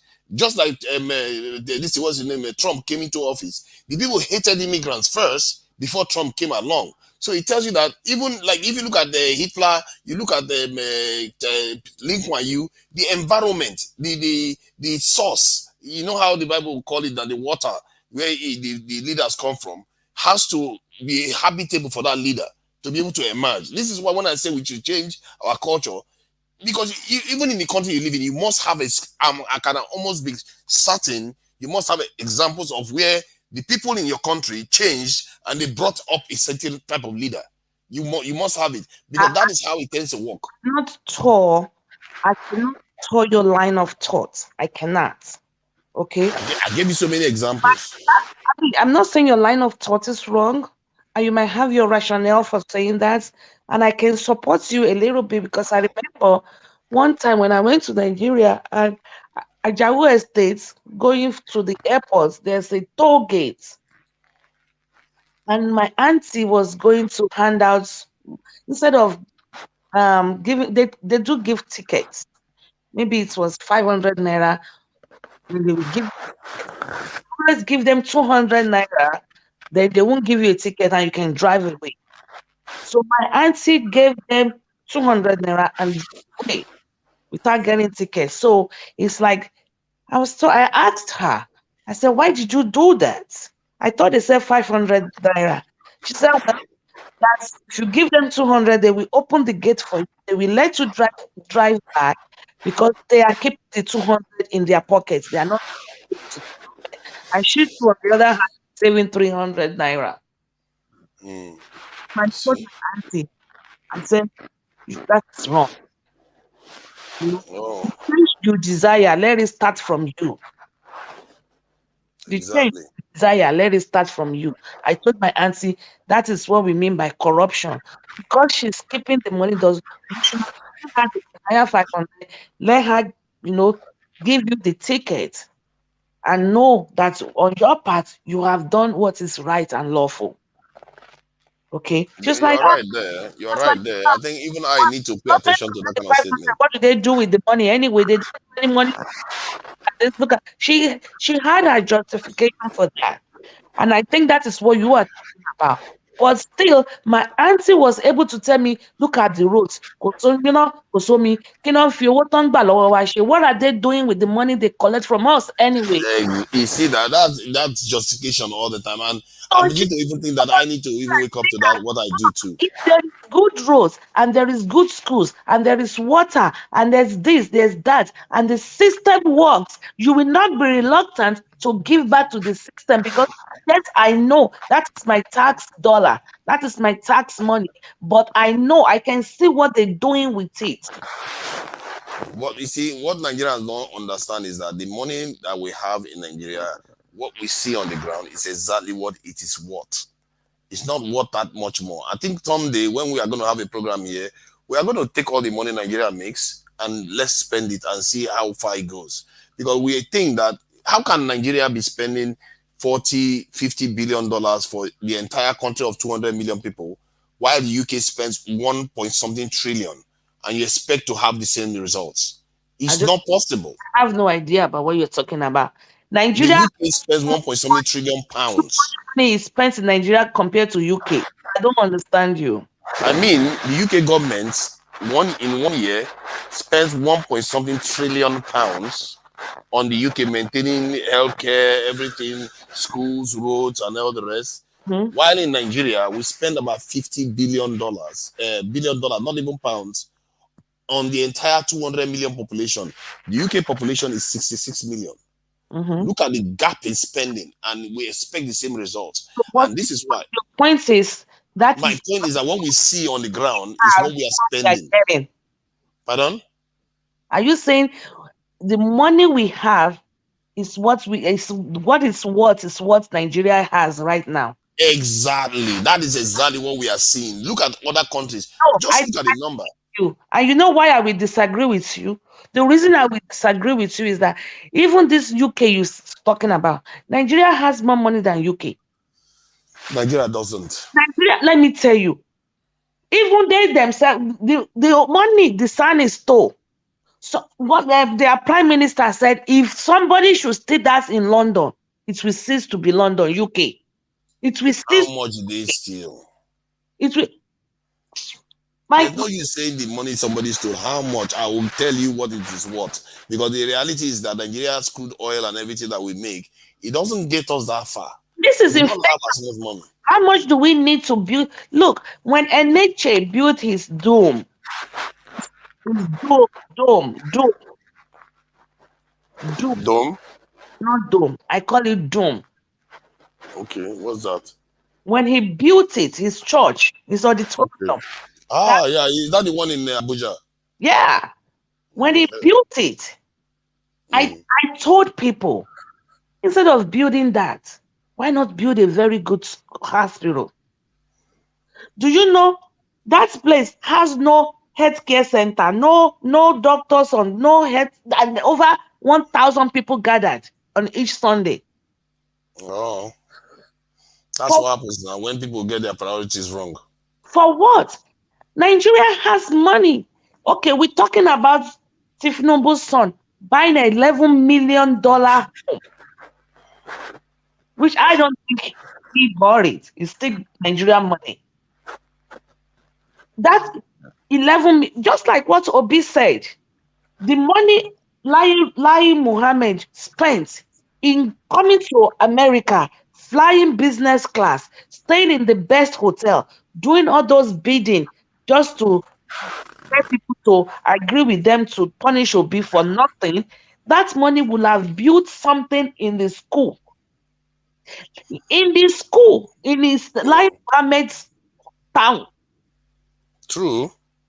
So this is, like you see, we cannot see the progress one time. Let us begin to see in one street, this street today, or this month, or this year, or for 3 months, there's street light in the streets. They tar the streets, they put the streets in a perfect shape. Good shape, not even perfect. Street light, street attire, everything is neat. And they come in and tell people, this is the vision for Lagos State. We cannot take on every street at once, but this is how it's going to be eventually everywhere in Lagos State. Technically, isn't that what is happening to an extent right now? Because there are some parts of Lagos State that are very, very well developed. I don't think so. Like if you look at go to VGC and all those developed, I was just there. Pardon? Developed, I was just there. They are not developed. You know what? You know what? I'm not so surprised you did that actually, because I'm not that impressed by those areas myself. But by Nigerian standard, people are impressed by those areas. Listen, no big deal in those places. If it rain today, in those places, you will be sorry. If it rain today in those places, was it not just in VGC, Lekki, a building just collapsed 2 weeks ago? Yeah. But compared to other parts of Nigeria, those areas are relatively neat. The pavements are well done. Not the done. Roads are okay. Even the comparison you're trying to make, that was not done by the government either. It was done by privacy. That was by the Okay, how about Abuja? Abuja now, if you look at Abuja, is paved, and most of Lagos Island is actually done like those in those commercial areas in Lagos. So you can argue that we are doing some of all those things you are saying, but there are many capitals. We have many capitals in Nigeria, and many areas are developed. Let's not, there are areas that are relatively solid in Nigeria. Developed. I don't know. I don't know what. I won't call it developed. There are areas that meet the standard of what you said. Maybe 28 years ago, that was the last time I went to Abuja. Oh, that's a long time now. There's even a Port Harcourt, different parts of Nigeria has had a lot of improvement. Oh, if you go, you'll be surprised what you find there at this rate. And speak Lagos very well. There is nowhere in Lagos that I'm impressed about. With the amount of money the money we have, what I'm just saying is that what we are spending on Nigeria is, I'm not shocked, because that's what you should see. If you are not spending as much money, anything close to what other nations are spending to maintain their countries, are we magicians? How do you expect? Like you give your wife, it's like somebody can give their wife a 10 naira to go and cook soup, and the other person give their wife 20,000. That you are going to come back with different soup. You just went back to where we started from. Of course. Has money. Nigeria has much more money than what they are. Me and CM have done the mathematics of what Nigeria makes every year. Nigeria doesn't have the money. Don't even talk about Nigeria. Talk about Lagos State alone. Lagos State has so much money to turn Lagos to a mini London. What are we They talking don't about? they don't tax they don't collect enough The money to bus build. the other day, a bus and a train collided, and they said they triaged some people to general hospital, and they show people on the floor, laying them on the floor. Rubbish. Nigeria Yeah. has much more money to give us a very one standard hospital. We have some standard hospitals. The problem is that it's not enough. We are 200 million. When we say one, you forget that we are 200 million people. Excuse That is you. a lot of people. Leave Have you Nigeria. seen 1,000 people before? I said leave Nigeria alone. Let's even talk about Lagos only. Lagos is 14 million at least. Nigeria, okay, 14 million. Okay, now when Sanwo-Olu was campaigning and they went and burnt the market, and he went there and he gave each person 1 million for their store because of election. Yeah. 1 million is rubbish. It's nothing. 1 million. And you are saying 14 million. Was it 14 million? He paid more, over 14 million over there. He gave them more. How much do Lagos State give Tinubu on a monthly basis? That money could have been used to put a standard hospital with MRI, with CT scan, with everything. How much did you say for all that? $40 million or naira? For what? For that this MRI hospital and all this stuff you're talking about. How much? I don't know. But they can afford. If you want to build a world-class hospital, you're looking at about almost $1 billion. And if you want, and we can do it, I'm not saying we cannot do it. The problem is that we as a people are not organized. One girl did the analysis. Deola did the analysis one day. It's to build a standard hospital. I think it's going to be, let's say $5 billion. Okay, $5 billion is too much. I think it should be around $2 billion at most. That's really big and good hospital. We can do. Let's say a standard hospital. Let's say $5 billion. Let's be extra generous. Okay. Let's be extravagant. Let's just go give it all. Let's be excessive. Okay. In Lagos. I'm not talking about Nigeria. Let's focus in Lagos for now. Lagos. Are you telling me Lagos does not have $5 billion? Lagos has more than $5 billion now. So how come they cannot build one hospital? Because when they get $5 billion, they have to do for road, they have to do for electricity, they have to do. I was saying, oh my goodness, why are you talking like that? You are just. I'm just trying to throw you up. See, let's say focus on one thing. If you and I just do one thing each year. If you and I go there and we see this standard hospital, we will say, wow. Then that hospital, that is what Obi is saying. That hospital will start generating money. Then we will focus on road. Okay, you know what I'm going to do? I'm going to get Lagos budget. That is what Obi means, that let's go from consumption to production. Let me give you another example. I saw a clip on the Facebook. Beautiful clip. I think it was a 2 minutes clip. That is, I don't even think it's up to 2 minutes. Two people were walking on the street. They saw a beggar in the street. One of them dipped his hand in his pocket and brought money and put to the plate for the beggar. The other guy removed the money from the plate. And his friend was looking at surprised, like, what? Why? What? He said, follow me. He said, follow me. He went into a store. Bought a scale, a weighing scale. Okay? Got the scale and put it in front of the guy, the beggar. He stood on it, weighed himself, and put $5 in his plate. When people in the street saw what happened, somebody else stopped there, puts money in the basket. Somebody else stopped there. That scale became a business for him. That everybody was looking forward to seeing him and weighing themselves way to work. That is moving from consumption to production. That is what Obi is talking about. That is what I am telling you now. If they do that and there's a good hospital, people will say, wow, well, lie, someone who wouldn't have needed to campaign. That's true. And see, you have to understand that Showolu is not in a vacuum. This is what I keep trying to let people understand. Let me finish. These people will not need to campaign. They will be running unopposed. Then you say, okay, this year we have been able to, and you give them reports. Give them, summary report.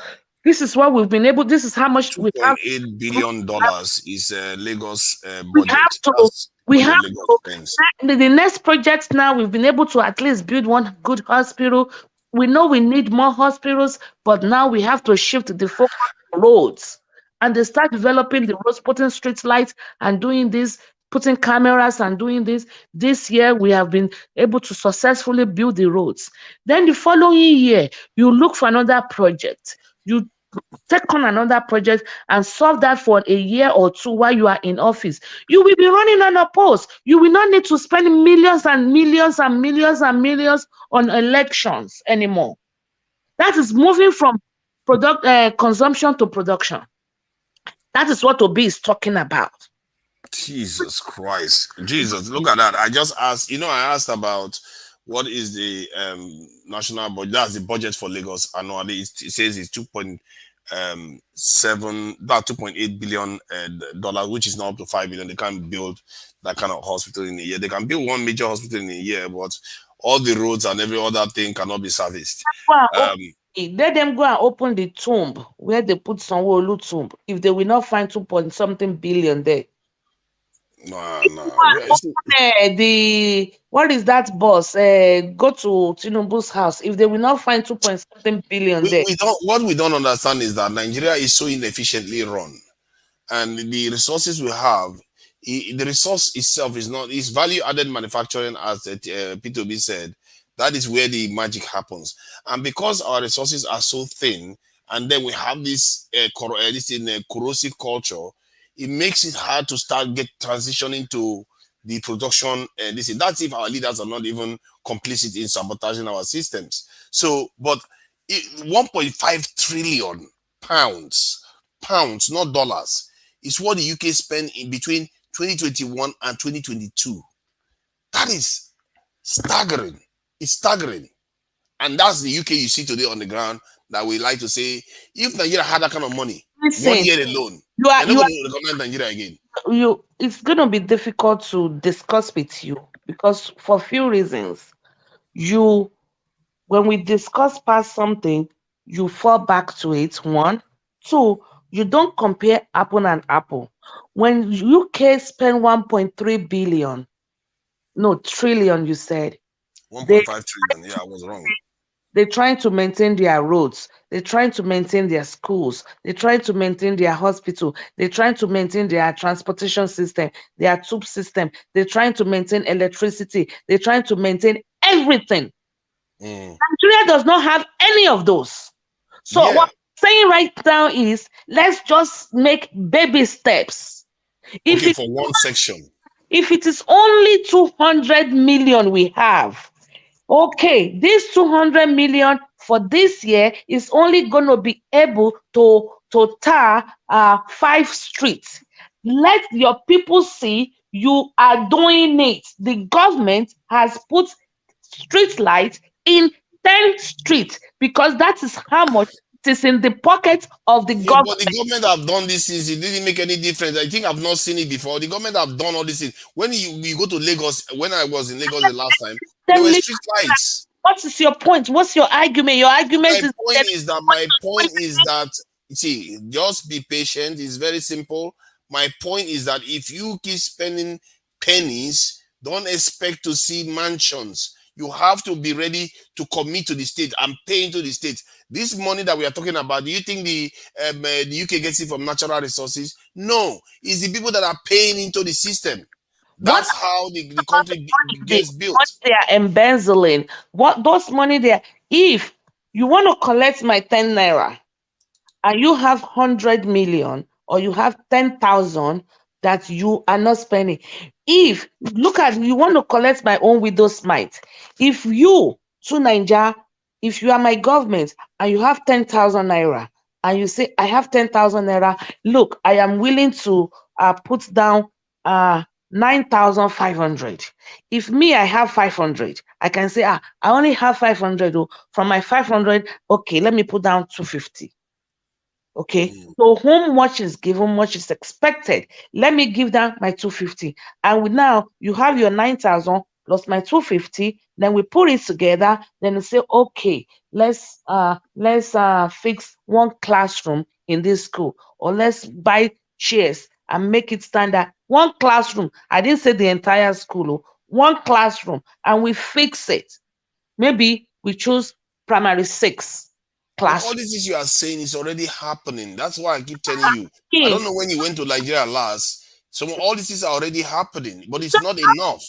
If it is happening and it is good, and if people are saying it, if the citizens are saying it, Sanwo-Olu will not need to be doing what he did. There will be no need for it. If it is happening, there will be no need to go and steal ballot boxes. If it is happening, listen, if it is happening, if you are doing stuff, there will be no need. And if it is truly happening, listen, if you and I, listen, if husband and wife, if my husband and I, we have a common goal. So if it is my husband that goes to the market to get the stuff, or if it is me that goes to the market to get the stuff, it shouldn't matter, because we have the common interest. So if someone who did not be the governor today, and he is not a corrupt governor, and he wants the best for the state, and he ran for election, and they didn't vote for him, and they choose Gbadebo, he should also still give Gbadebo his support, because Gbadebo and whoever comes there, their interest is to make Lagos. What you are missing is that even when you do a perfect job on one side, you are thinking about the corruption, the politician himself. The other people that are still feeling hungry, that you just helped maybe 0.something% of the population. There is still 90% that is still cross with you, that is still not happy. You shouldn't be. With the kind of money Lagos State has, you should not be helping 0.something. If you are, come on now, why are you talking like this? No, I'm saying that they are doing other things. Okay, look at they have these train stations that they built. They have this in even trains now in Lagos. They have this in Lagos transportation system.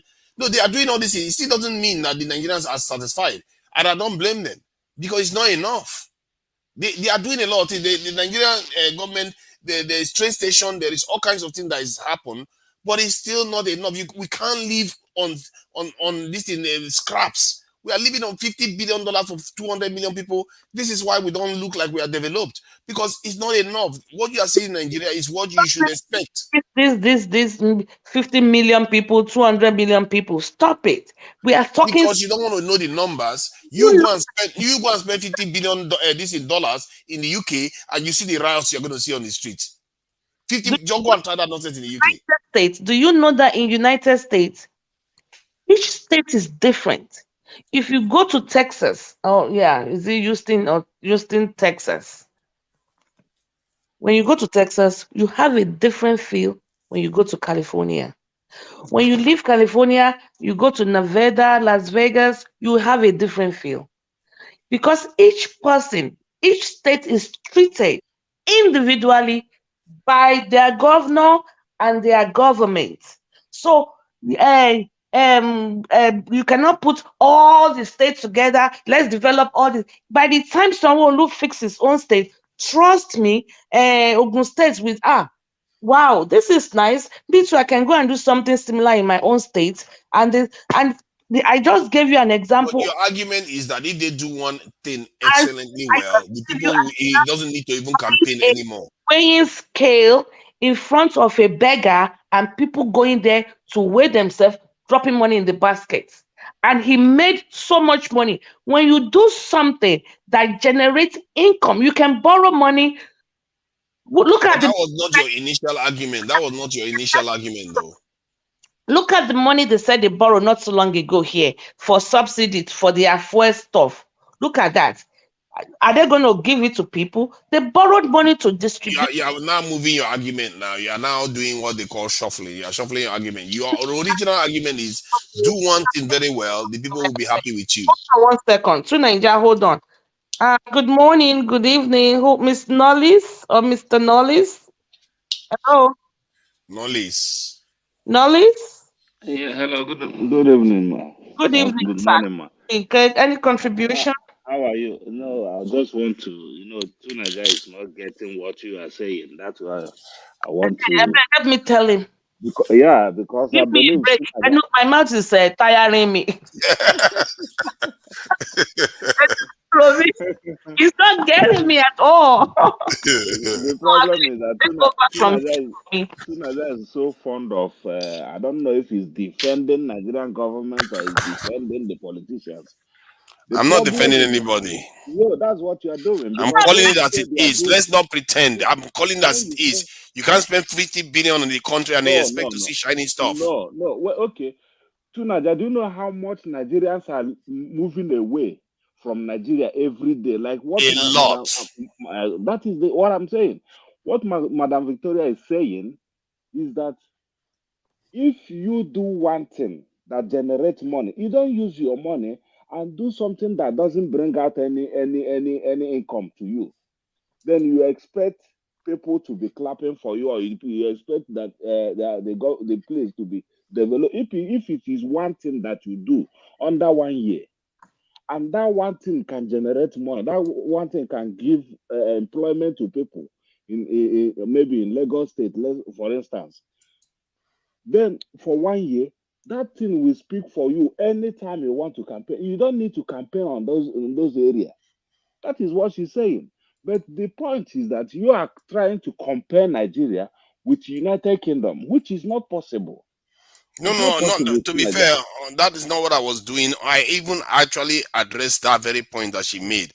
That somebody, if he does one thing well with that money, that people will not, he will not even need to campaign because people will be on his side. Then I highlighted that. But the problem he has solved there affects only one aspect of your life and affects only probably a certain amount of people, which is not the generality of the population. It means that the same anger you are seeing against the government will still carry on. But by few now, you see, when you reduce, or if something is 1,000, let us assuming 1,000 people in the place, and you are affect 100, you remain 900. When you do something, because government is continuous, it's not something that you just come and do it under 1 year. So if you affect 100, then 900 left. Next year, if you come and affect another 100, it remain 800, just like that. Before you know it, maybe your term after 8 years, you have affected 800 people. Then it left only 200. My brother, you will see progress. Okay. But when you are now not you see your analysis. anybody Your analysis now is taking it into account that the population stays the same, but in the rate at which, let's say, the case of Lagos, the population is going up. That one and this in 1,000 people you are talking about. The next year, you still have 1,000 people after you help 100. You still have 1,000. 100 are just added it. She gives you an example of a beggar who was begging money, and somebody gave her money. The other person took the money, go to shop, buy a scale, and put on her. That beggar now have become she have generated a business for herself, for himself. You understand? Yeah. So now that is how it is. Because when you affect 100, believe you me, if you affect 100 people today, tomorrow you come, those 100 people will have affected some people also. Yeah, it's not more in the hand of government. That is why we are here in this country. For instance, I'm in UK as you are. In UK here, you see small businesses everywhere. It's not government. Those people are generating business for themselves and they're employing people. You know how many people that work in private this and that businesses. Private businesses. Many people. You understand? Private businesses generate employment more than government. Yeah, they do. Government. So That's true. So that is what she's saying. if government put something in place to affect somebody, then if I get into that place, Electricity in place. yes, I agree with you. That electricity business is a serious. Well, I think maybe that will start getting solved now that they Kind of put it to states to do. instead of doing the stress station that there will be no electricity to run it 50% of the time. Why not fix electricity and see how much business will erupt? You see, this is why this is the chicken and egg situation. Does we the are culture need putting. to change first before you fix electricity, or the electricity need to come first before the No, culture you changes? don't need no culture changing for you to put something that is necessity. Because they See, give them the money, they chew the money. So family members will be putting pressure on their family member that are in government to go and steal the that money. That is that the is problem. exactly what Obi says How something can you during give his somebody campaign. money, the person is go and steal the money, and you expect to solve you can't solve the problem and steal the money at the same time. You are That's not. the problem. You are, During the campaign, Obi said that there's somebody to come and told him, one of the officials told him that your people are angry at you. They are not happy with you. He said that he didn't promise his people happiness. You understand? He didn't promise happiness to Nigeria. He didn't have to Anambra people. That what he promised them is that he's gonna build their road. He's gonna give them electricity. He's gonna give them this. And that is what he concentrates on doing. That is very good. You see that is, you see what he did there. You see, but if he says, why is it that people can't interpret what he's saying? He's saying that even if you are not happy with him, he's going to get the job done. And Exactly. it, That so so when you are talking about people now coming that he have to, if you give him money, he has to affect his family members will come. Family, he's not sitting there for family members. That's the problem. The government, when somebody win election, my cousin win an election, and they were jubilating, they were celebrating. I told him, I said, why are you guys celebrating that this guy win? You're supposed to be praying for him because now it is a very big task that is. And I told him, I said, listen, sir, I will follow you all the way. And as anywhere you didn't do something that affect people, I will talk about it until the whole village will start to hate these people celebrating you. They will start to hate you now.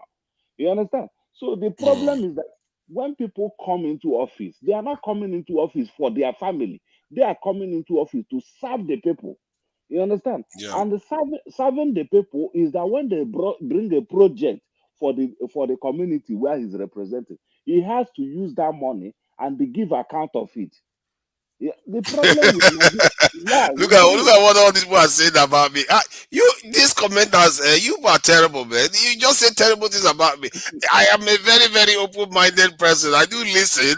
So I'm acting as if, like what he said just now. I think it makes sense that if you have somebody at the top doing the right thing. You see, what people don't understand is, how I would interpret it. Let's say P2B becomes president.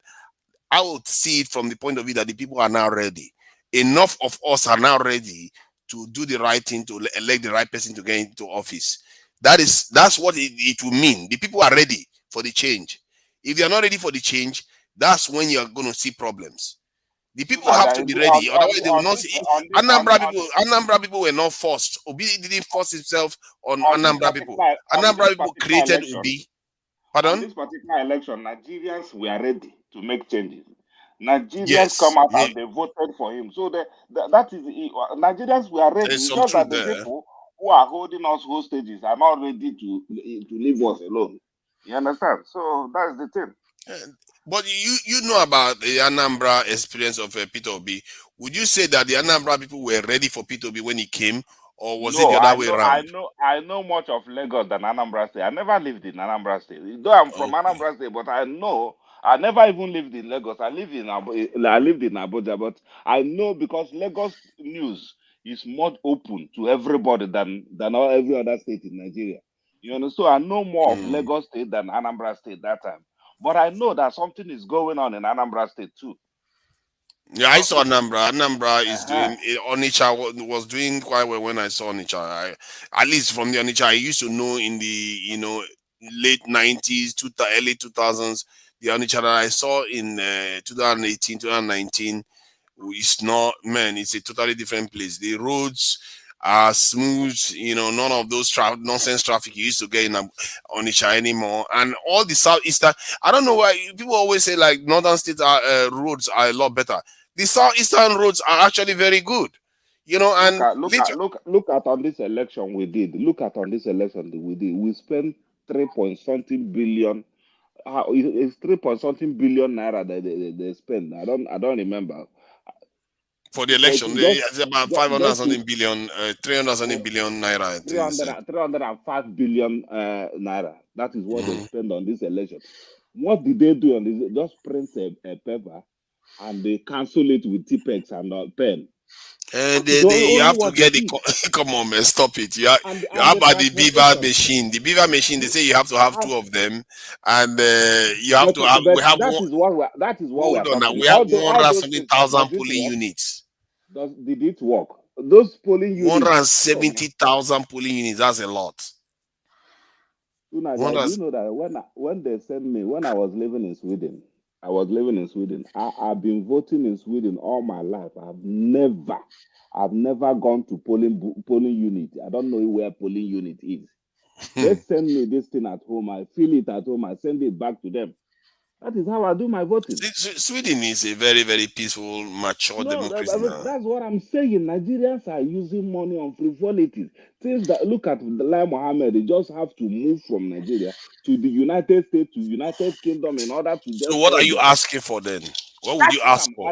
What I'm saying is Nigerian, the money they are spending, when you say the money Nigerians are spending on nonsense, is even bigger than that trillion you're talking about. So what would you recommend then? What would you recommend? No, what I'm recommending is that they have to stop all this spending.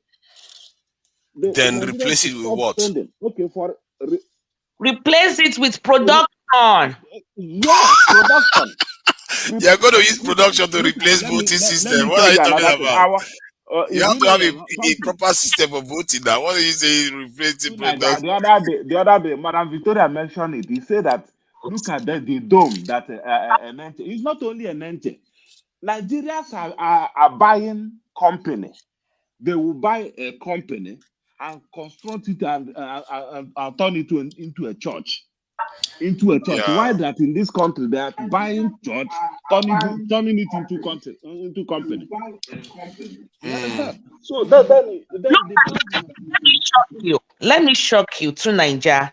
I don't know your points of argument and I don't know your interest, but let me shock you. Okay, do you know Nigeria developed Dubai? Do you know how much money, Niger money, that is used to develop Dubai from our own politicians?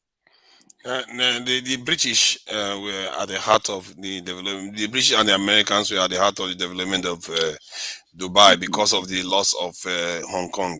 How much is in Dubai?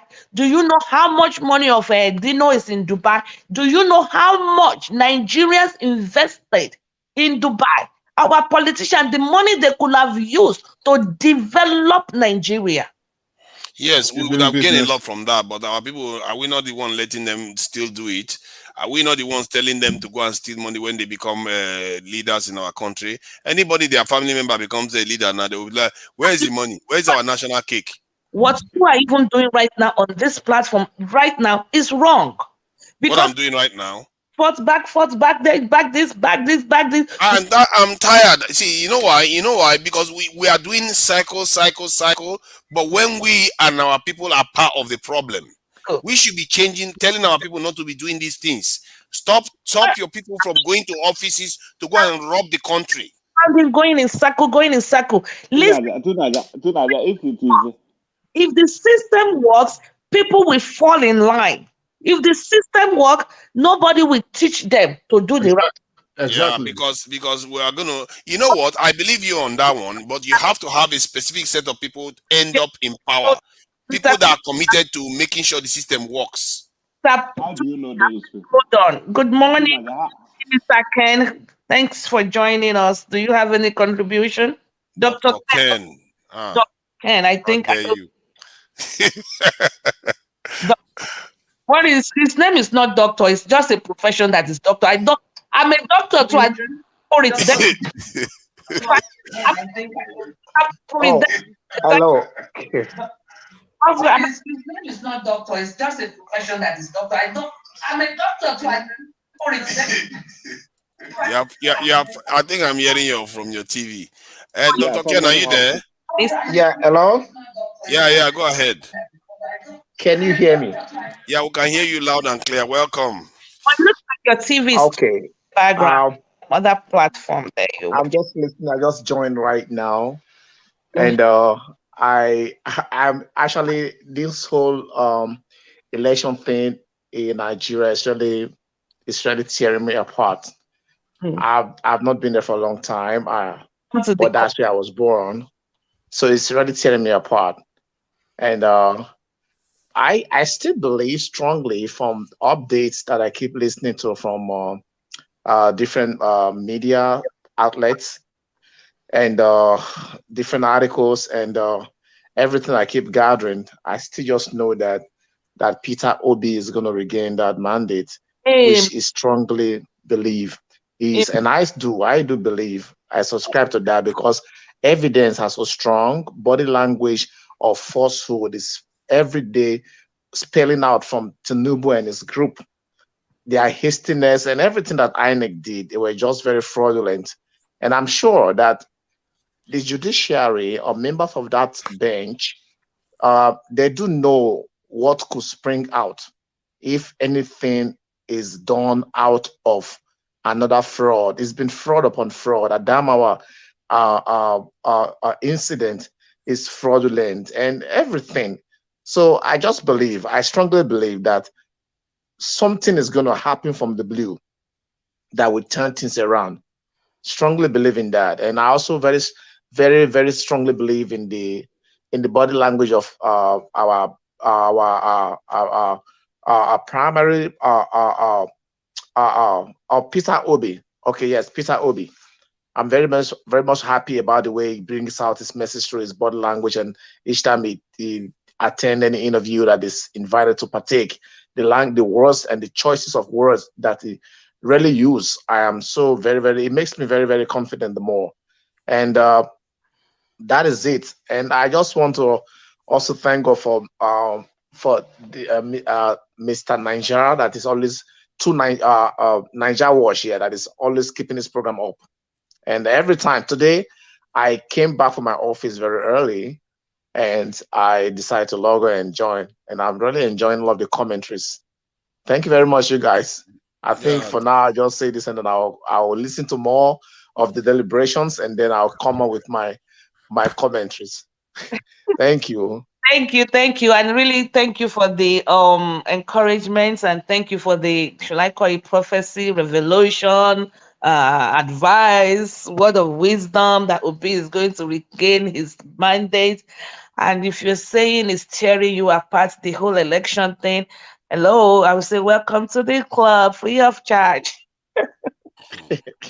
and you know, there is just to add up, I don't know if you guys still remember there is there's a prophecy, all right? I read one stuff from Pa Elton, is an old missionary that once worked in Nigeria, and he said a lot about things that looks this like reflecting this kind of complexion of political atmosphere we have right now.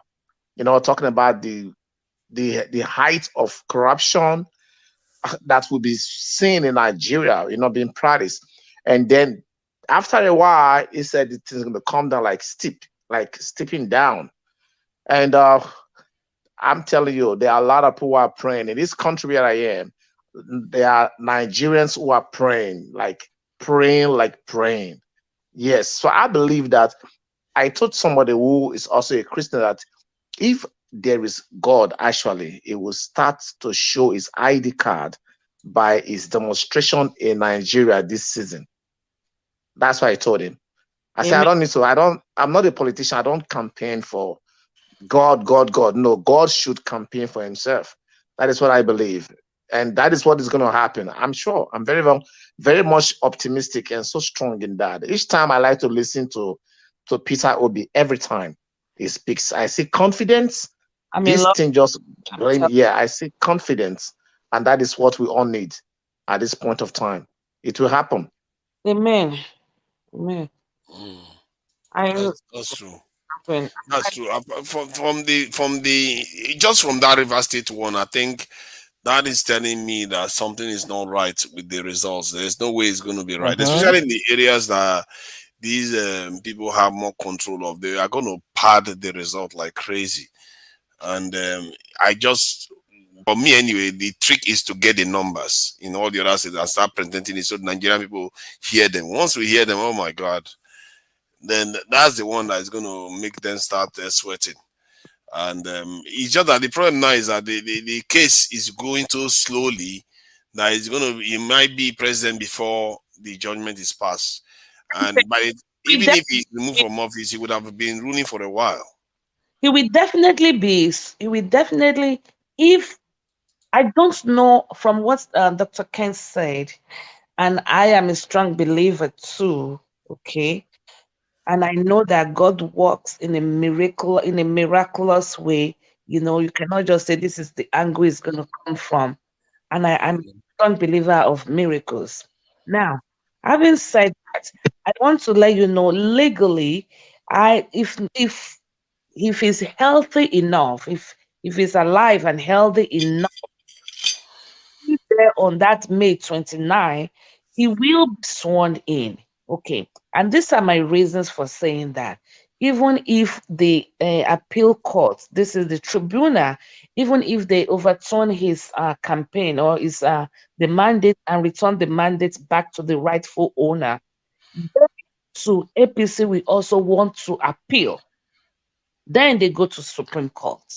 Okay. So going from now till then, when they get to Supreme Court, it's still going to take time. So we're looking at this year. We're looking at the whole of this year. The only consolation and joy and relief we get is not that Obi will be sworn in on the 29th. That is not possible. Unless if Tinubu say, okay, fine, you know what, I agree, I'm not appealing it, let me give it up. But I know with the way he's power hungered, he will not. That guy, that's the only dream he has in his life now is just to be president. That's all. Yeah. If he wanted to be president, he should have done it 2015 instead of bringing Buhari. He's a very calculating and patient man. Maybe that's all you have to understand about Tinubu. He's very calculating. Right. Maybe because his drug case was still fresh. I don't know. But that is when he was still young and agile. That is when he should have done it. Not now that he's so frail and his health is. He said why he didn't run now. He said because he was worried that he wanted to be vice president for Buhari, but they said because he's Muslim, that's why. I didn't say that's why he didn't run. Them for Buhari. He sold Buhari to us. I'm saying that I said he should have run as the president then. No, but I think it was the turn of the North. It was a turn of the North, so you know that he can make it. Oh, okay. Yeah.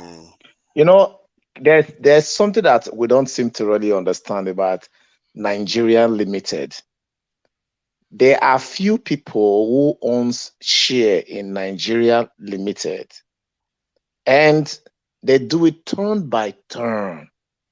Do you know why the oil wells are given to people, even they are not from Delta region? It's about turn by turn. They got this thing from the British. The British taught this elite in the business sense of it, not a kind of a nationhood where people will belong and then they will have aspirations and they will be protected and maintained for their children to have hope. It's just like you have a business and then it's a family business and your children there, they know they have share, they know they have, so they have a future. That is not Nigeria. The British did not design it that way. It's a place where you come, they collect the precious stone in Ibadan to make mirror. They collect the palm nut, they collect this, they take to England. So when they had to leave, because the South they had to leave, So they look at it, they brought people close to themselves to teach them governance. And that is how they did it. So what Obi is trying to do, if God is not with him, it will just quench. Somebody will just kill him. What Obi is trying to do, the whole hell, they are aware of it. If God does not back Obi, nobody can break it. Because people, this is going to do with the future and the plan of the devil for that country. Obi is disrupting, like he came to disrupt plan that has been set for the next 100 years to be just like that. Now, look, in this country where I am, Nigeria is seen as a mystery. They have everything. It's only few minerals. They have everything that is in particles in the world. They have it. Some of them we have not even tapped it. Some of them they are not even listed among minerals found in the soil in Nigeria. They have not been listed. Yes, on the internet, you cannot see it on the internet, but it's right there. So there is no way that what the German chancellor at the time, Macron, said that if Nigeria was to be Germany, he would influence the world, the decision of the world. He will influence it, and he will subdue America because of the natural resources, human resources. We don't just have human resources; they are well packaged. They are well valued. They have so much value in them. That is why when Nigerians go anywhere, they're among the people that are there. You will find that they come out to be at the top. This is to tell you the value of Nigerian as a product. So what Tinubu was trying to do, Tinubu was just doing that because he understood that he has to, it's turn by turn. At that time, he would never do it because it was the North. They have discussed it.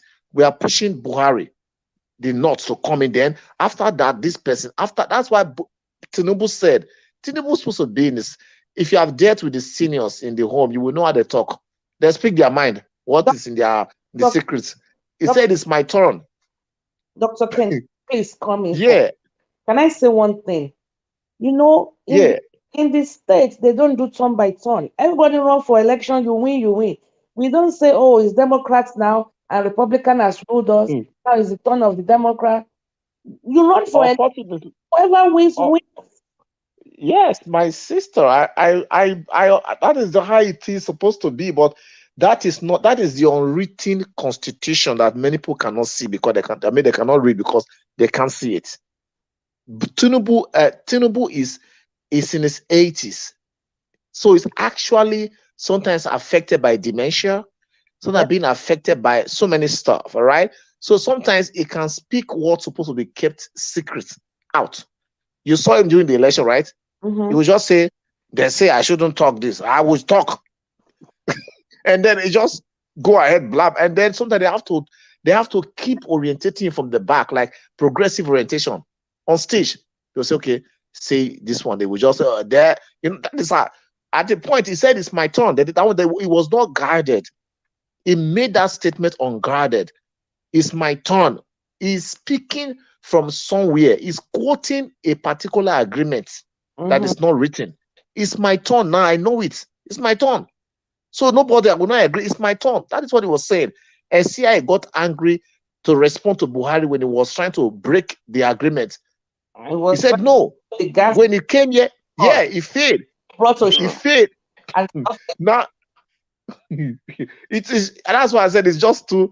You know, it's actually they have decided the future of Nigeria. Yeah, they have Nigeria. We are just some of us who go to school. Then when there's people who goes to this meeting midnight, whatever they hold their meeting, but they look at you, they can just shake their head in their car because they know that you don't have space in that inheritance that they have divided because your name was not there. They did not add you in the inheritance. So when they look at you struggling, few people that understood it without nobody telling them, they knew that they had future somewhere else, not Nigeria. So they went outside and gained citizenship somewhere else where they can find future for they and their immediate future, their generation. That is how it has been done. Nobody, and to really make things so bad, they had terms and agreement, terms of disagreement. You will not allow this. So they will keep the North, where they have chunk of the vote, they will keep them blinded. Don't give them education.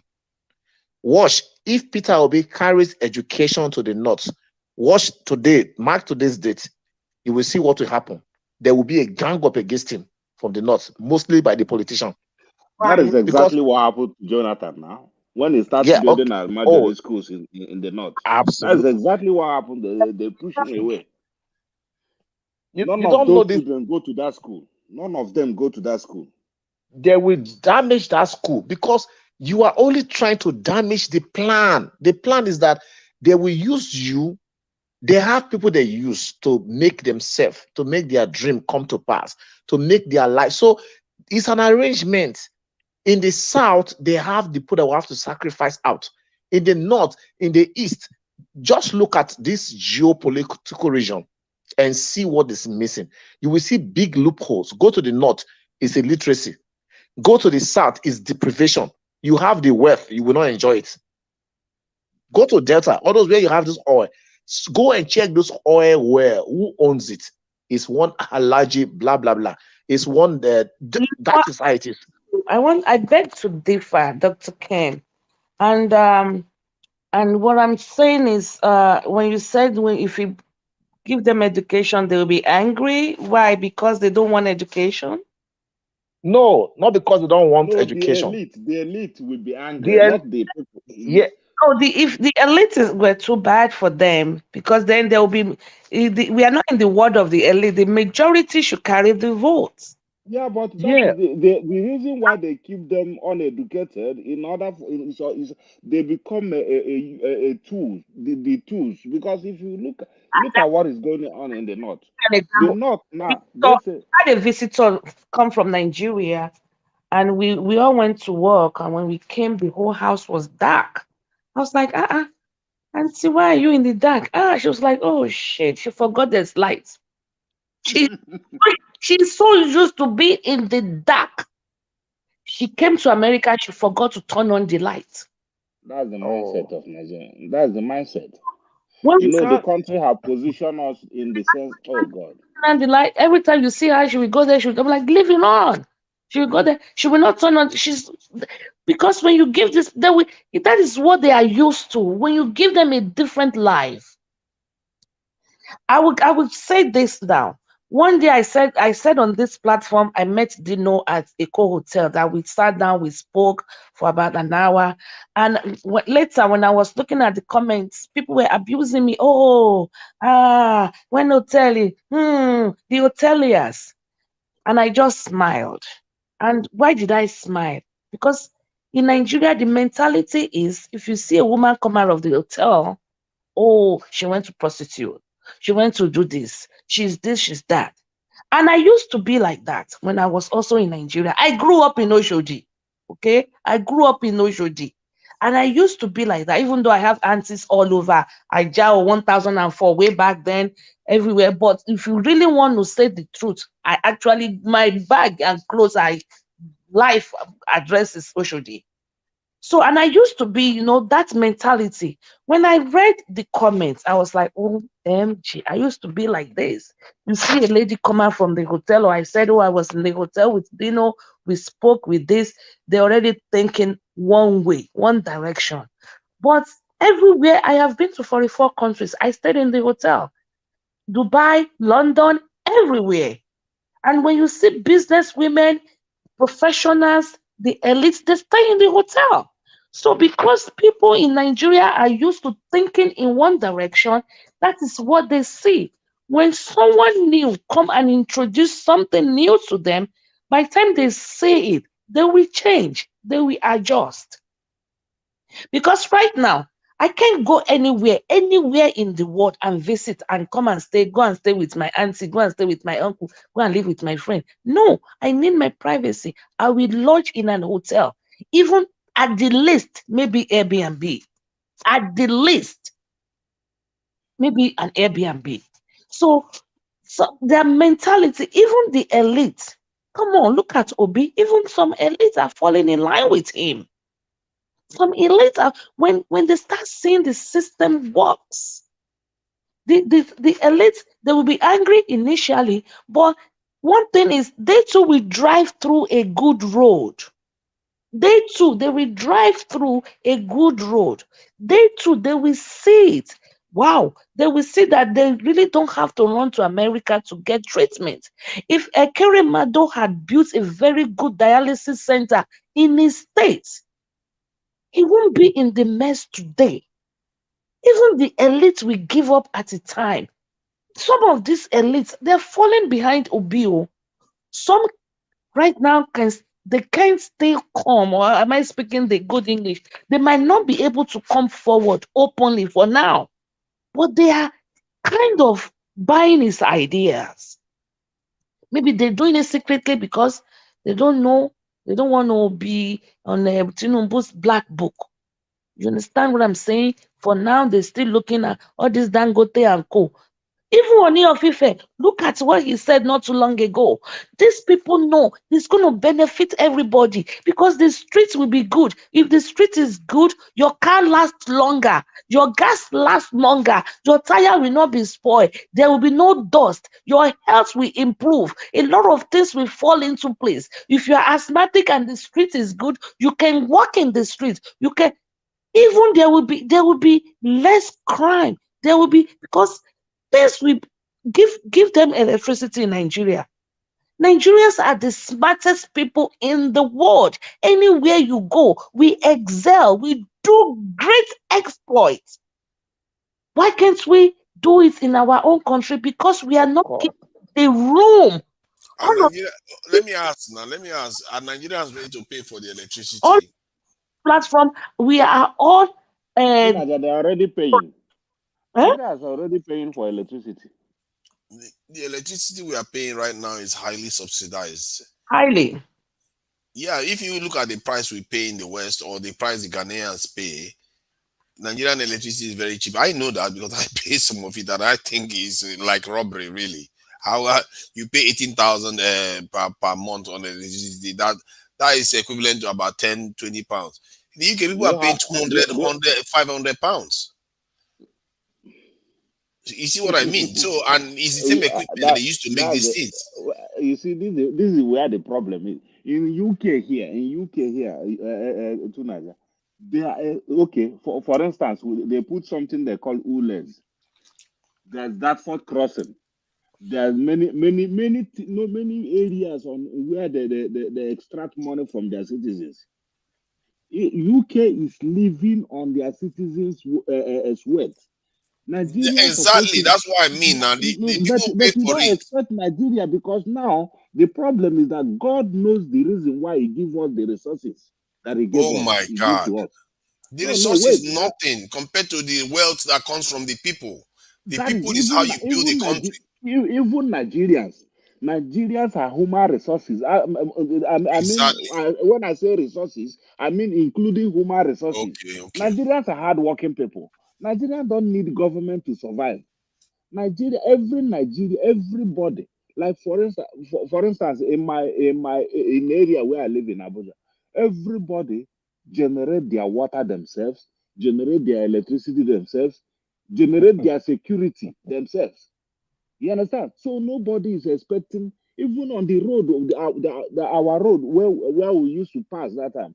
It is when a big one construction company came and take over that to stay in that area. They built the road, and we contributed the money for them to build the road, not the government.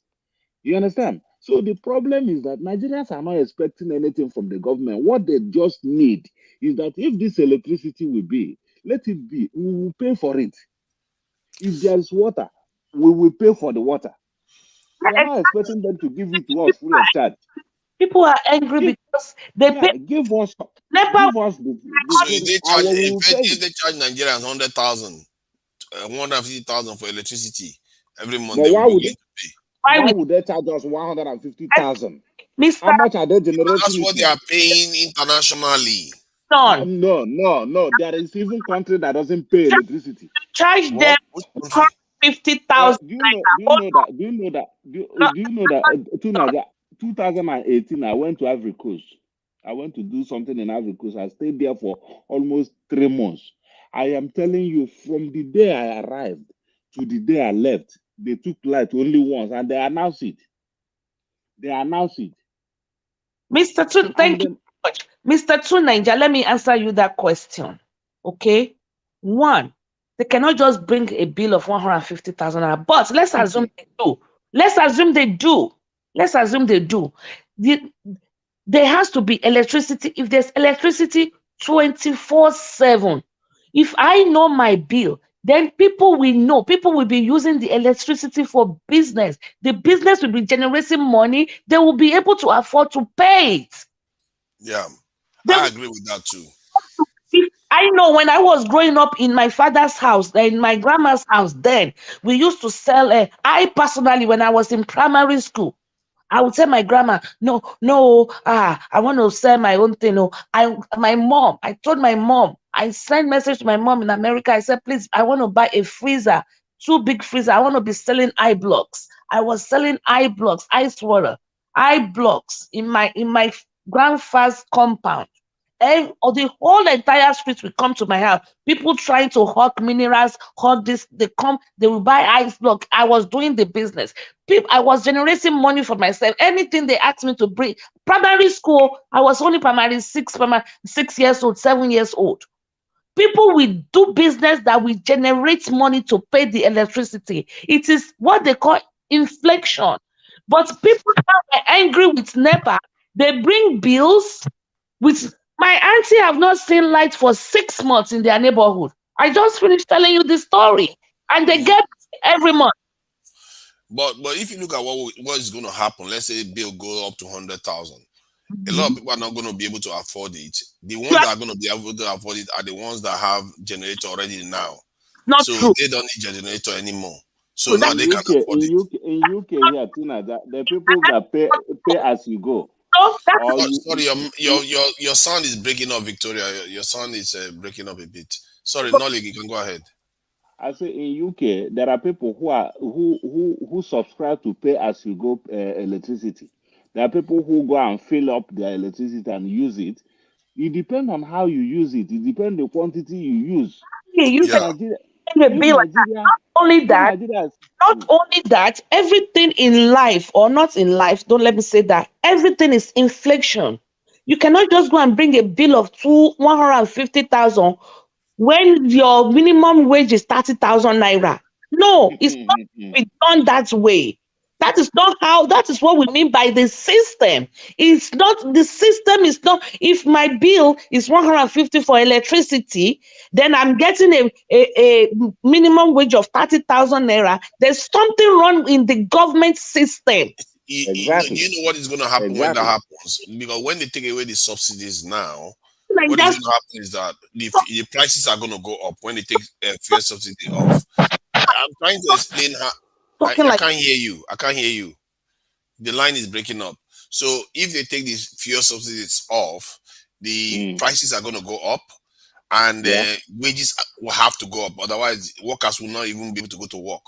So everything will go up, and and that will even attract more foreign investment, because what is going to happen now is that when companies that generate electricity overseas, they look at Nigeria, they'll say, okay, now the prices are going up. Can they now afford my electricity bill? Maybe they can. If it gets up to a certain level that the international community pays for electricity, you will see that Nigeria will get more than enough electricity to last us a lifetime. Because now you see companies coming from overseas want to come and invest because they know Nigerians can pay the bill. But right now, Nigerians can't. Now you are talking. Listen, this phone they are using in Nigeria now, all these phones we are using in Nigeria. I remember when we first bought land phone in our house, the entire street comes to receive call in our house. The entire street.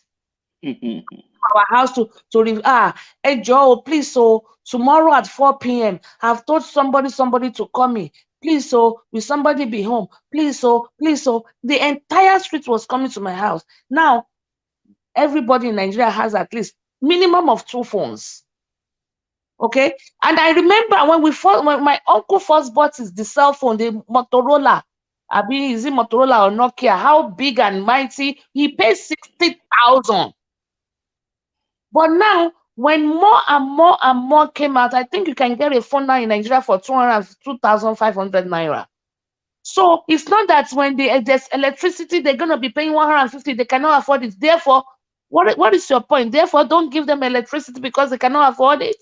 No, that's not. No, that's not what I'm saying. I'm saying that if you want to do it, you have to do it either through subsidies or you do it through removing the fuel subsidies so that the prices go up, so that now you have incentive for international companies to come and invest. Even Nigerians overseas will be able to invest, because right now without subsidies the companies can't make money. I don't know. They have to find a way, because I've been to Ghana and I was in Ghana for two weeks. The Kumasi, electricity is more expensive now, you know that. no, Ghana no, electricity is more expensive than Nigeria's. I can check it up. I don't. But I know that throughout my stay, I had electricity. Throughout my stay in Ghana, Accra, Kumasi, those two places, and Osu or Ose or whatever they call it, those three places. Throughout my stay, they had electricity. And let me tell you, every day I go to Nigeria, as soon as I like, one day, they just took the light now. I'm like, they always took the light now. They always Immediately. like now. Because they know I'm coming, they just took it now. That's what they always tell me. Never. I've never gone to Nigeria. We have to run on generator, and I can't take it anymore. Then even if you have money for the generator, you don't. Then they will tell you there's fuel scarcity. So let me tell you, even the elites are suffering, because I don't believe that in those elites. I don't believe that they have those elites. They have power 24/7. They do, my sister. Let me just they do, because let me tell you, do you know what it means to be a government official? Hold on, sir. Let me quickly say one thing. Even if Okay. has electricity in his whatever street where he is, and he wants to leave, that day he wants to get out, or that day he wants to leave, or they want to go and buy something next street, and he takes a whole street, there's electricity, and the next street is taking a walk, or he wants to walk, or he wants to jog through the street, the next street doesn't have lights, so it affects him. Abimokparo, is he alive? There's no way it's not going to affect you. Even people that use generator, even people, if you use generator, you can't go and buy, you can't go out and say you want to take a stroll, you want to take a walk, you want to enjoy nature, because you will be in total darkness the next street. So what kind of elite is that? What kind of elite is, even in the street in Lagos where he lives? Because the next street, I drove through around that area, I saw everything when I went to Lagos. But the next street does not have light. That is why it's so confined in its own. You cannot just, you need people to live. Otherwise, you will only be existing. You are not living. Yeah, there's lights in this whole street. There's light 24/7. But then you can't go to the next street. The next will be in total darkness. What are you doing with light? And everybody will come to your house. Hey, Joe, let's charge our phone. Let's charge our phone. That is not life. That is what you say. It's not life. Somebody is thinking otherwise. Look, Nigeria, there are so many. The only problem, the only solution and method that will solve that country's problem perpetually, or at most to an inadmissible level or measure where you cannot admit that there's a problem, even though there is, you cannot admit because it's almost like it's not real, is when every segment, every compartment that makes Nigeria goes to a table, agrees to go to a table, dissolve Nigeria, and let everyone sit on the table and say, I am still part, I want to be part of this union. So on what ground? Everyone brings in their grievances. Table it. How do we prosper? How do we forge ahead? This is the agreement. Everybody come together with their quota. That is what we call referendum. And then That is the only time. You see, the United States is a federal state. Germany is a federal state. Canada is a federal entity. Nigeria as well. Even other autonomous countries in Africa that are very looking like a kind of smaller, body. They are also the people. They are tribes that makes up Nigeria. Okay, then how is the vote supposed to be carried out? Is everybody allowed to vote whether they should stay in Nigeria or not? No, these are representative. That this Goodluck Jonathan did this thing before. There was a referendum. Nobody decided to look. All of the recommendations are still there. The recommendation to solve Nigeria's problem, because look at it. We look at how divided the country is on the line of ethnicity. What makes you think that if those things come, you will still not have division? No, it will be, that's why I said that it will be to a point that you will not know it's there. There are divisions in America. We have people who talk about after you create that system, do you know that you will have another set of people again, like you, that will still disagree with the one you created? They might even be saying, go back to the one that was there before. No, this is not done by one set. Everybody, just like the way we hear now, we decide to come to. No matter what you create, there's going to be people that are against it, no matter what comes out. Yeah, I don't know if you get my point. That's why I said that it will be in a measure. It will be in a measure that you don't even know that it's there.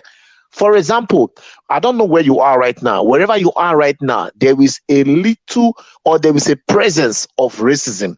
There is a presence of tribalism among even the people who you think they are one. Even in your house where you live right now, your kids, if you have kids, or your brothers, or among yourselves, some people feel like, that is why we have protests. Because in your house, when your wife begin to protest, when your sister begin to say, I don't agree, it's because there is a disagreement. Everyone, even yourself as a unit, can never be in a total agreement, because sometimes you mistakenly put your hand somewhere around your body. Your hand just disconnects, and then you hit, so I put my hands in my eyes. What kind of nonsense? You speak those words because then you solve it. But when it becomes so big and bigger than the unity, than the important part that binds us together, that is when it becomes a huge problem that everyone is afraid of, like the one that is in Nigeria right now, where they say, look at the profile people.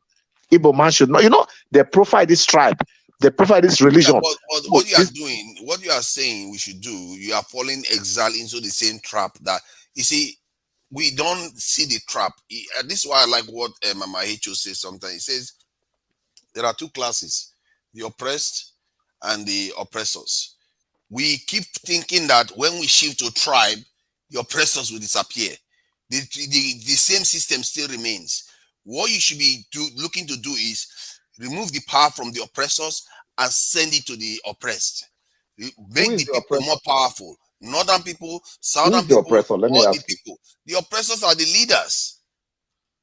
The leaders that are misleading the nation right now. But is it not the same leader? Is it not the same leader that will sit on the same if you break into different parts of the region, you are taking the leaders with you. On the table and discuss about it.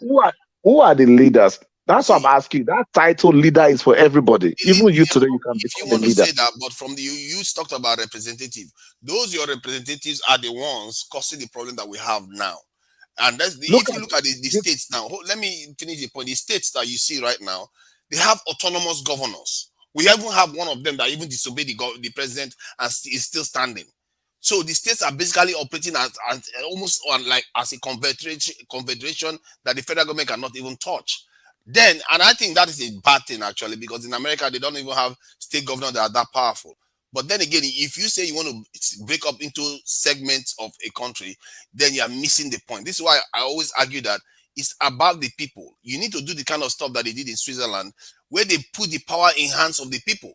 The people can decide any law. The people can decide to petition and go for a law. They create a new law themselves. Behind that's the people, the House of Assembly doesn't even have the power to stop them. So you have to bring, and these big decisions in the country are made by the people through referendums in Switzerland. They have about 7 presidents at a time. That are 7 presidents at the 7 ruling council of where they will elect everybody from different regions into that ruling council. Then that ruling council every year they will select one person to represent the country. So technically, there's barely a president. It's just one person representing the 7-member ruling council. But to Nigeria, is it not the same thing that Dr. Ken is saying? That He's is talking what about the same thing. I don't know why. that is exactly what I'm saying. No, I didn't hear what he was saying. No, because what he's saying, what you are saying is that what I understood from what you were saying is that you were saying we should talk about regions. That's what you are saying. You know that you're still keeping the infrastructure of the oppressors in place. That's the difference between what you are saying. I'm saying move the power to the people.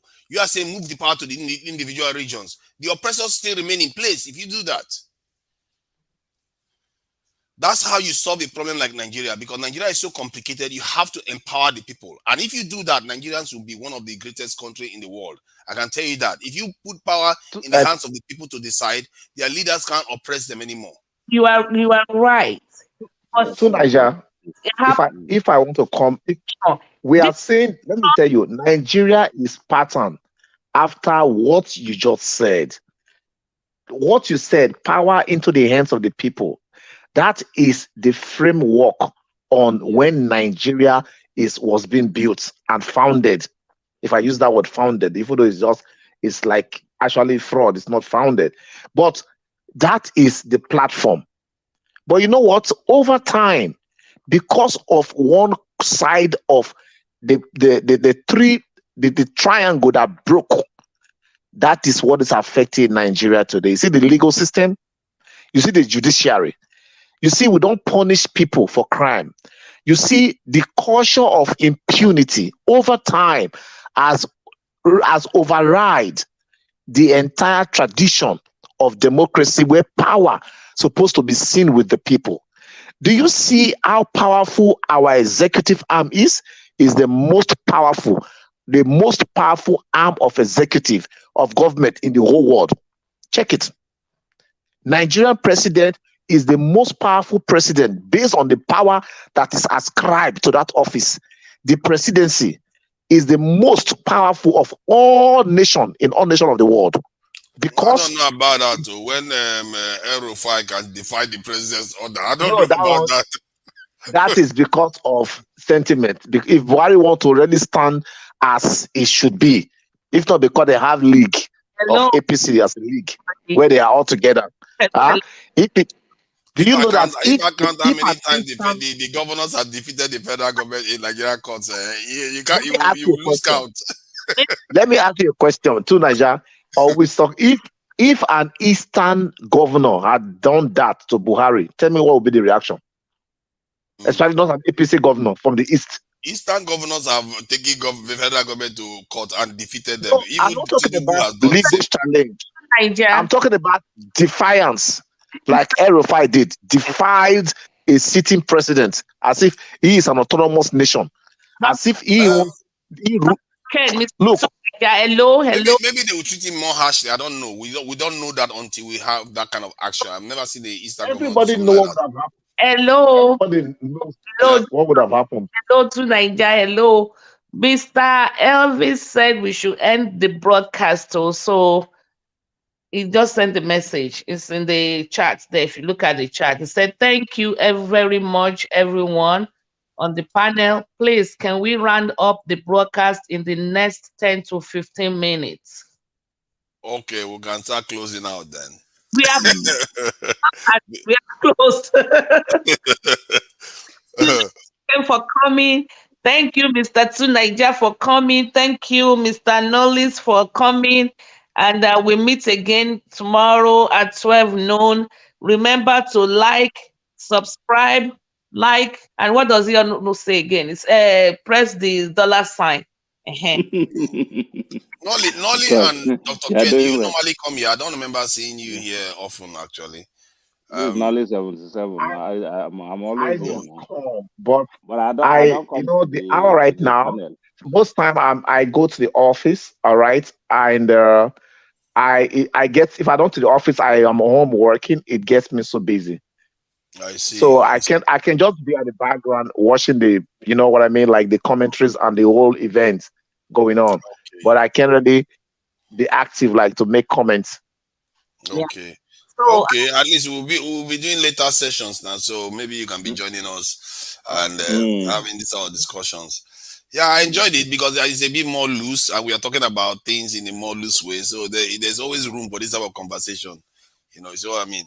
So thank you for having me, Victoria. Although we are co-hosts, you like to think like you are the only host. Thank you for having me.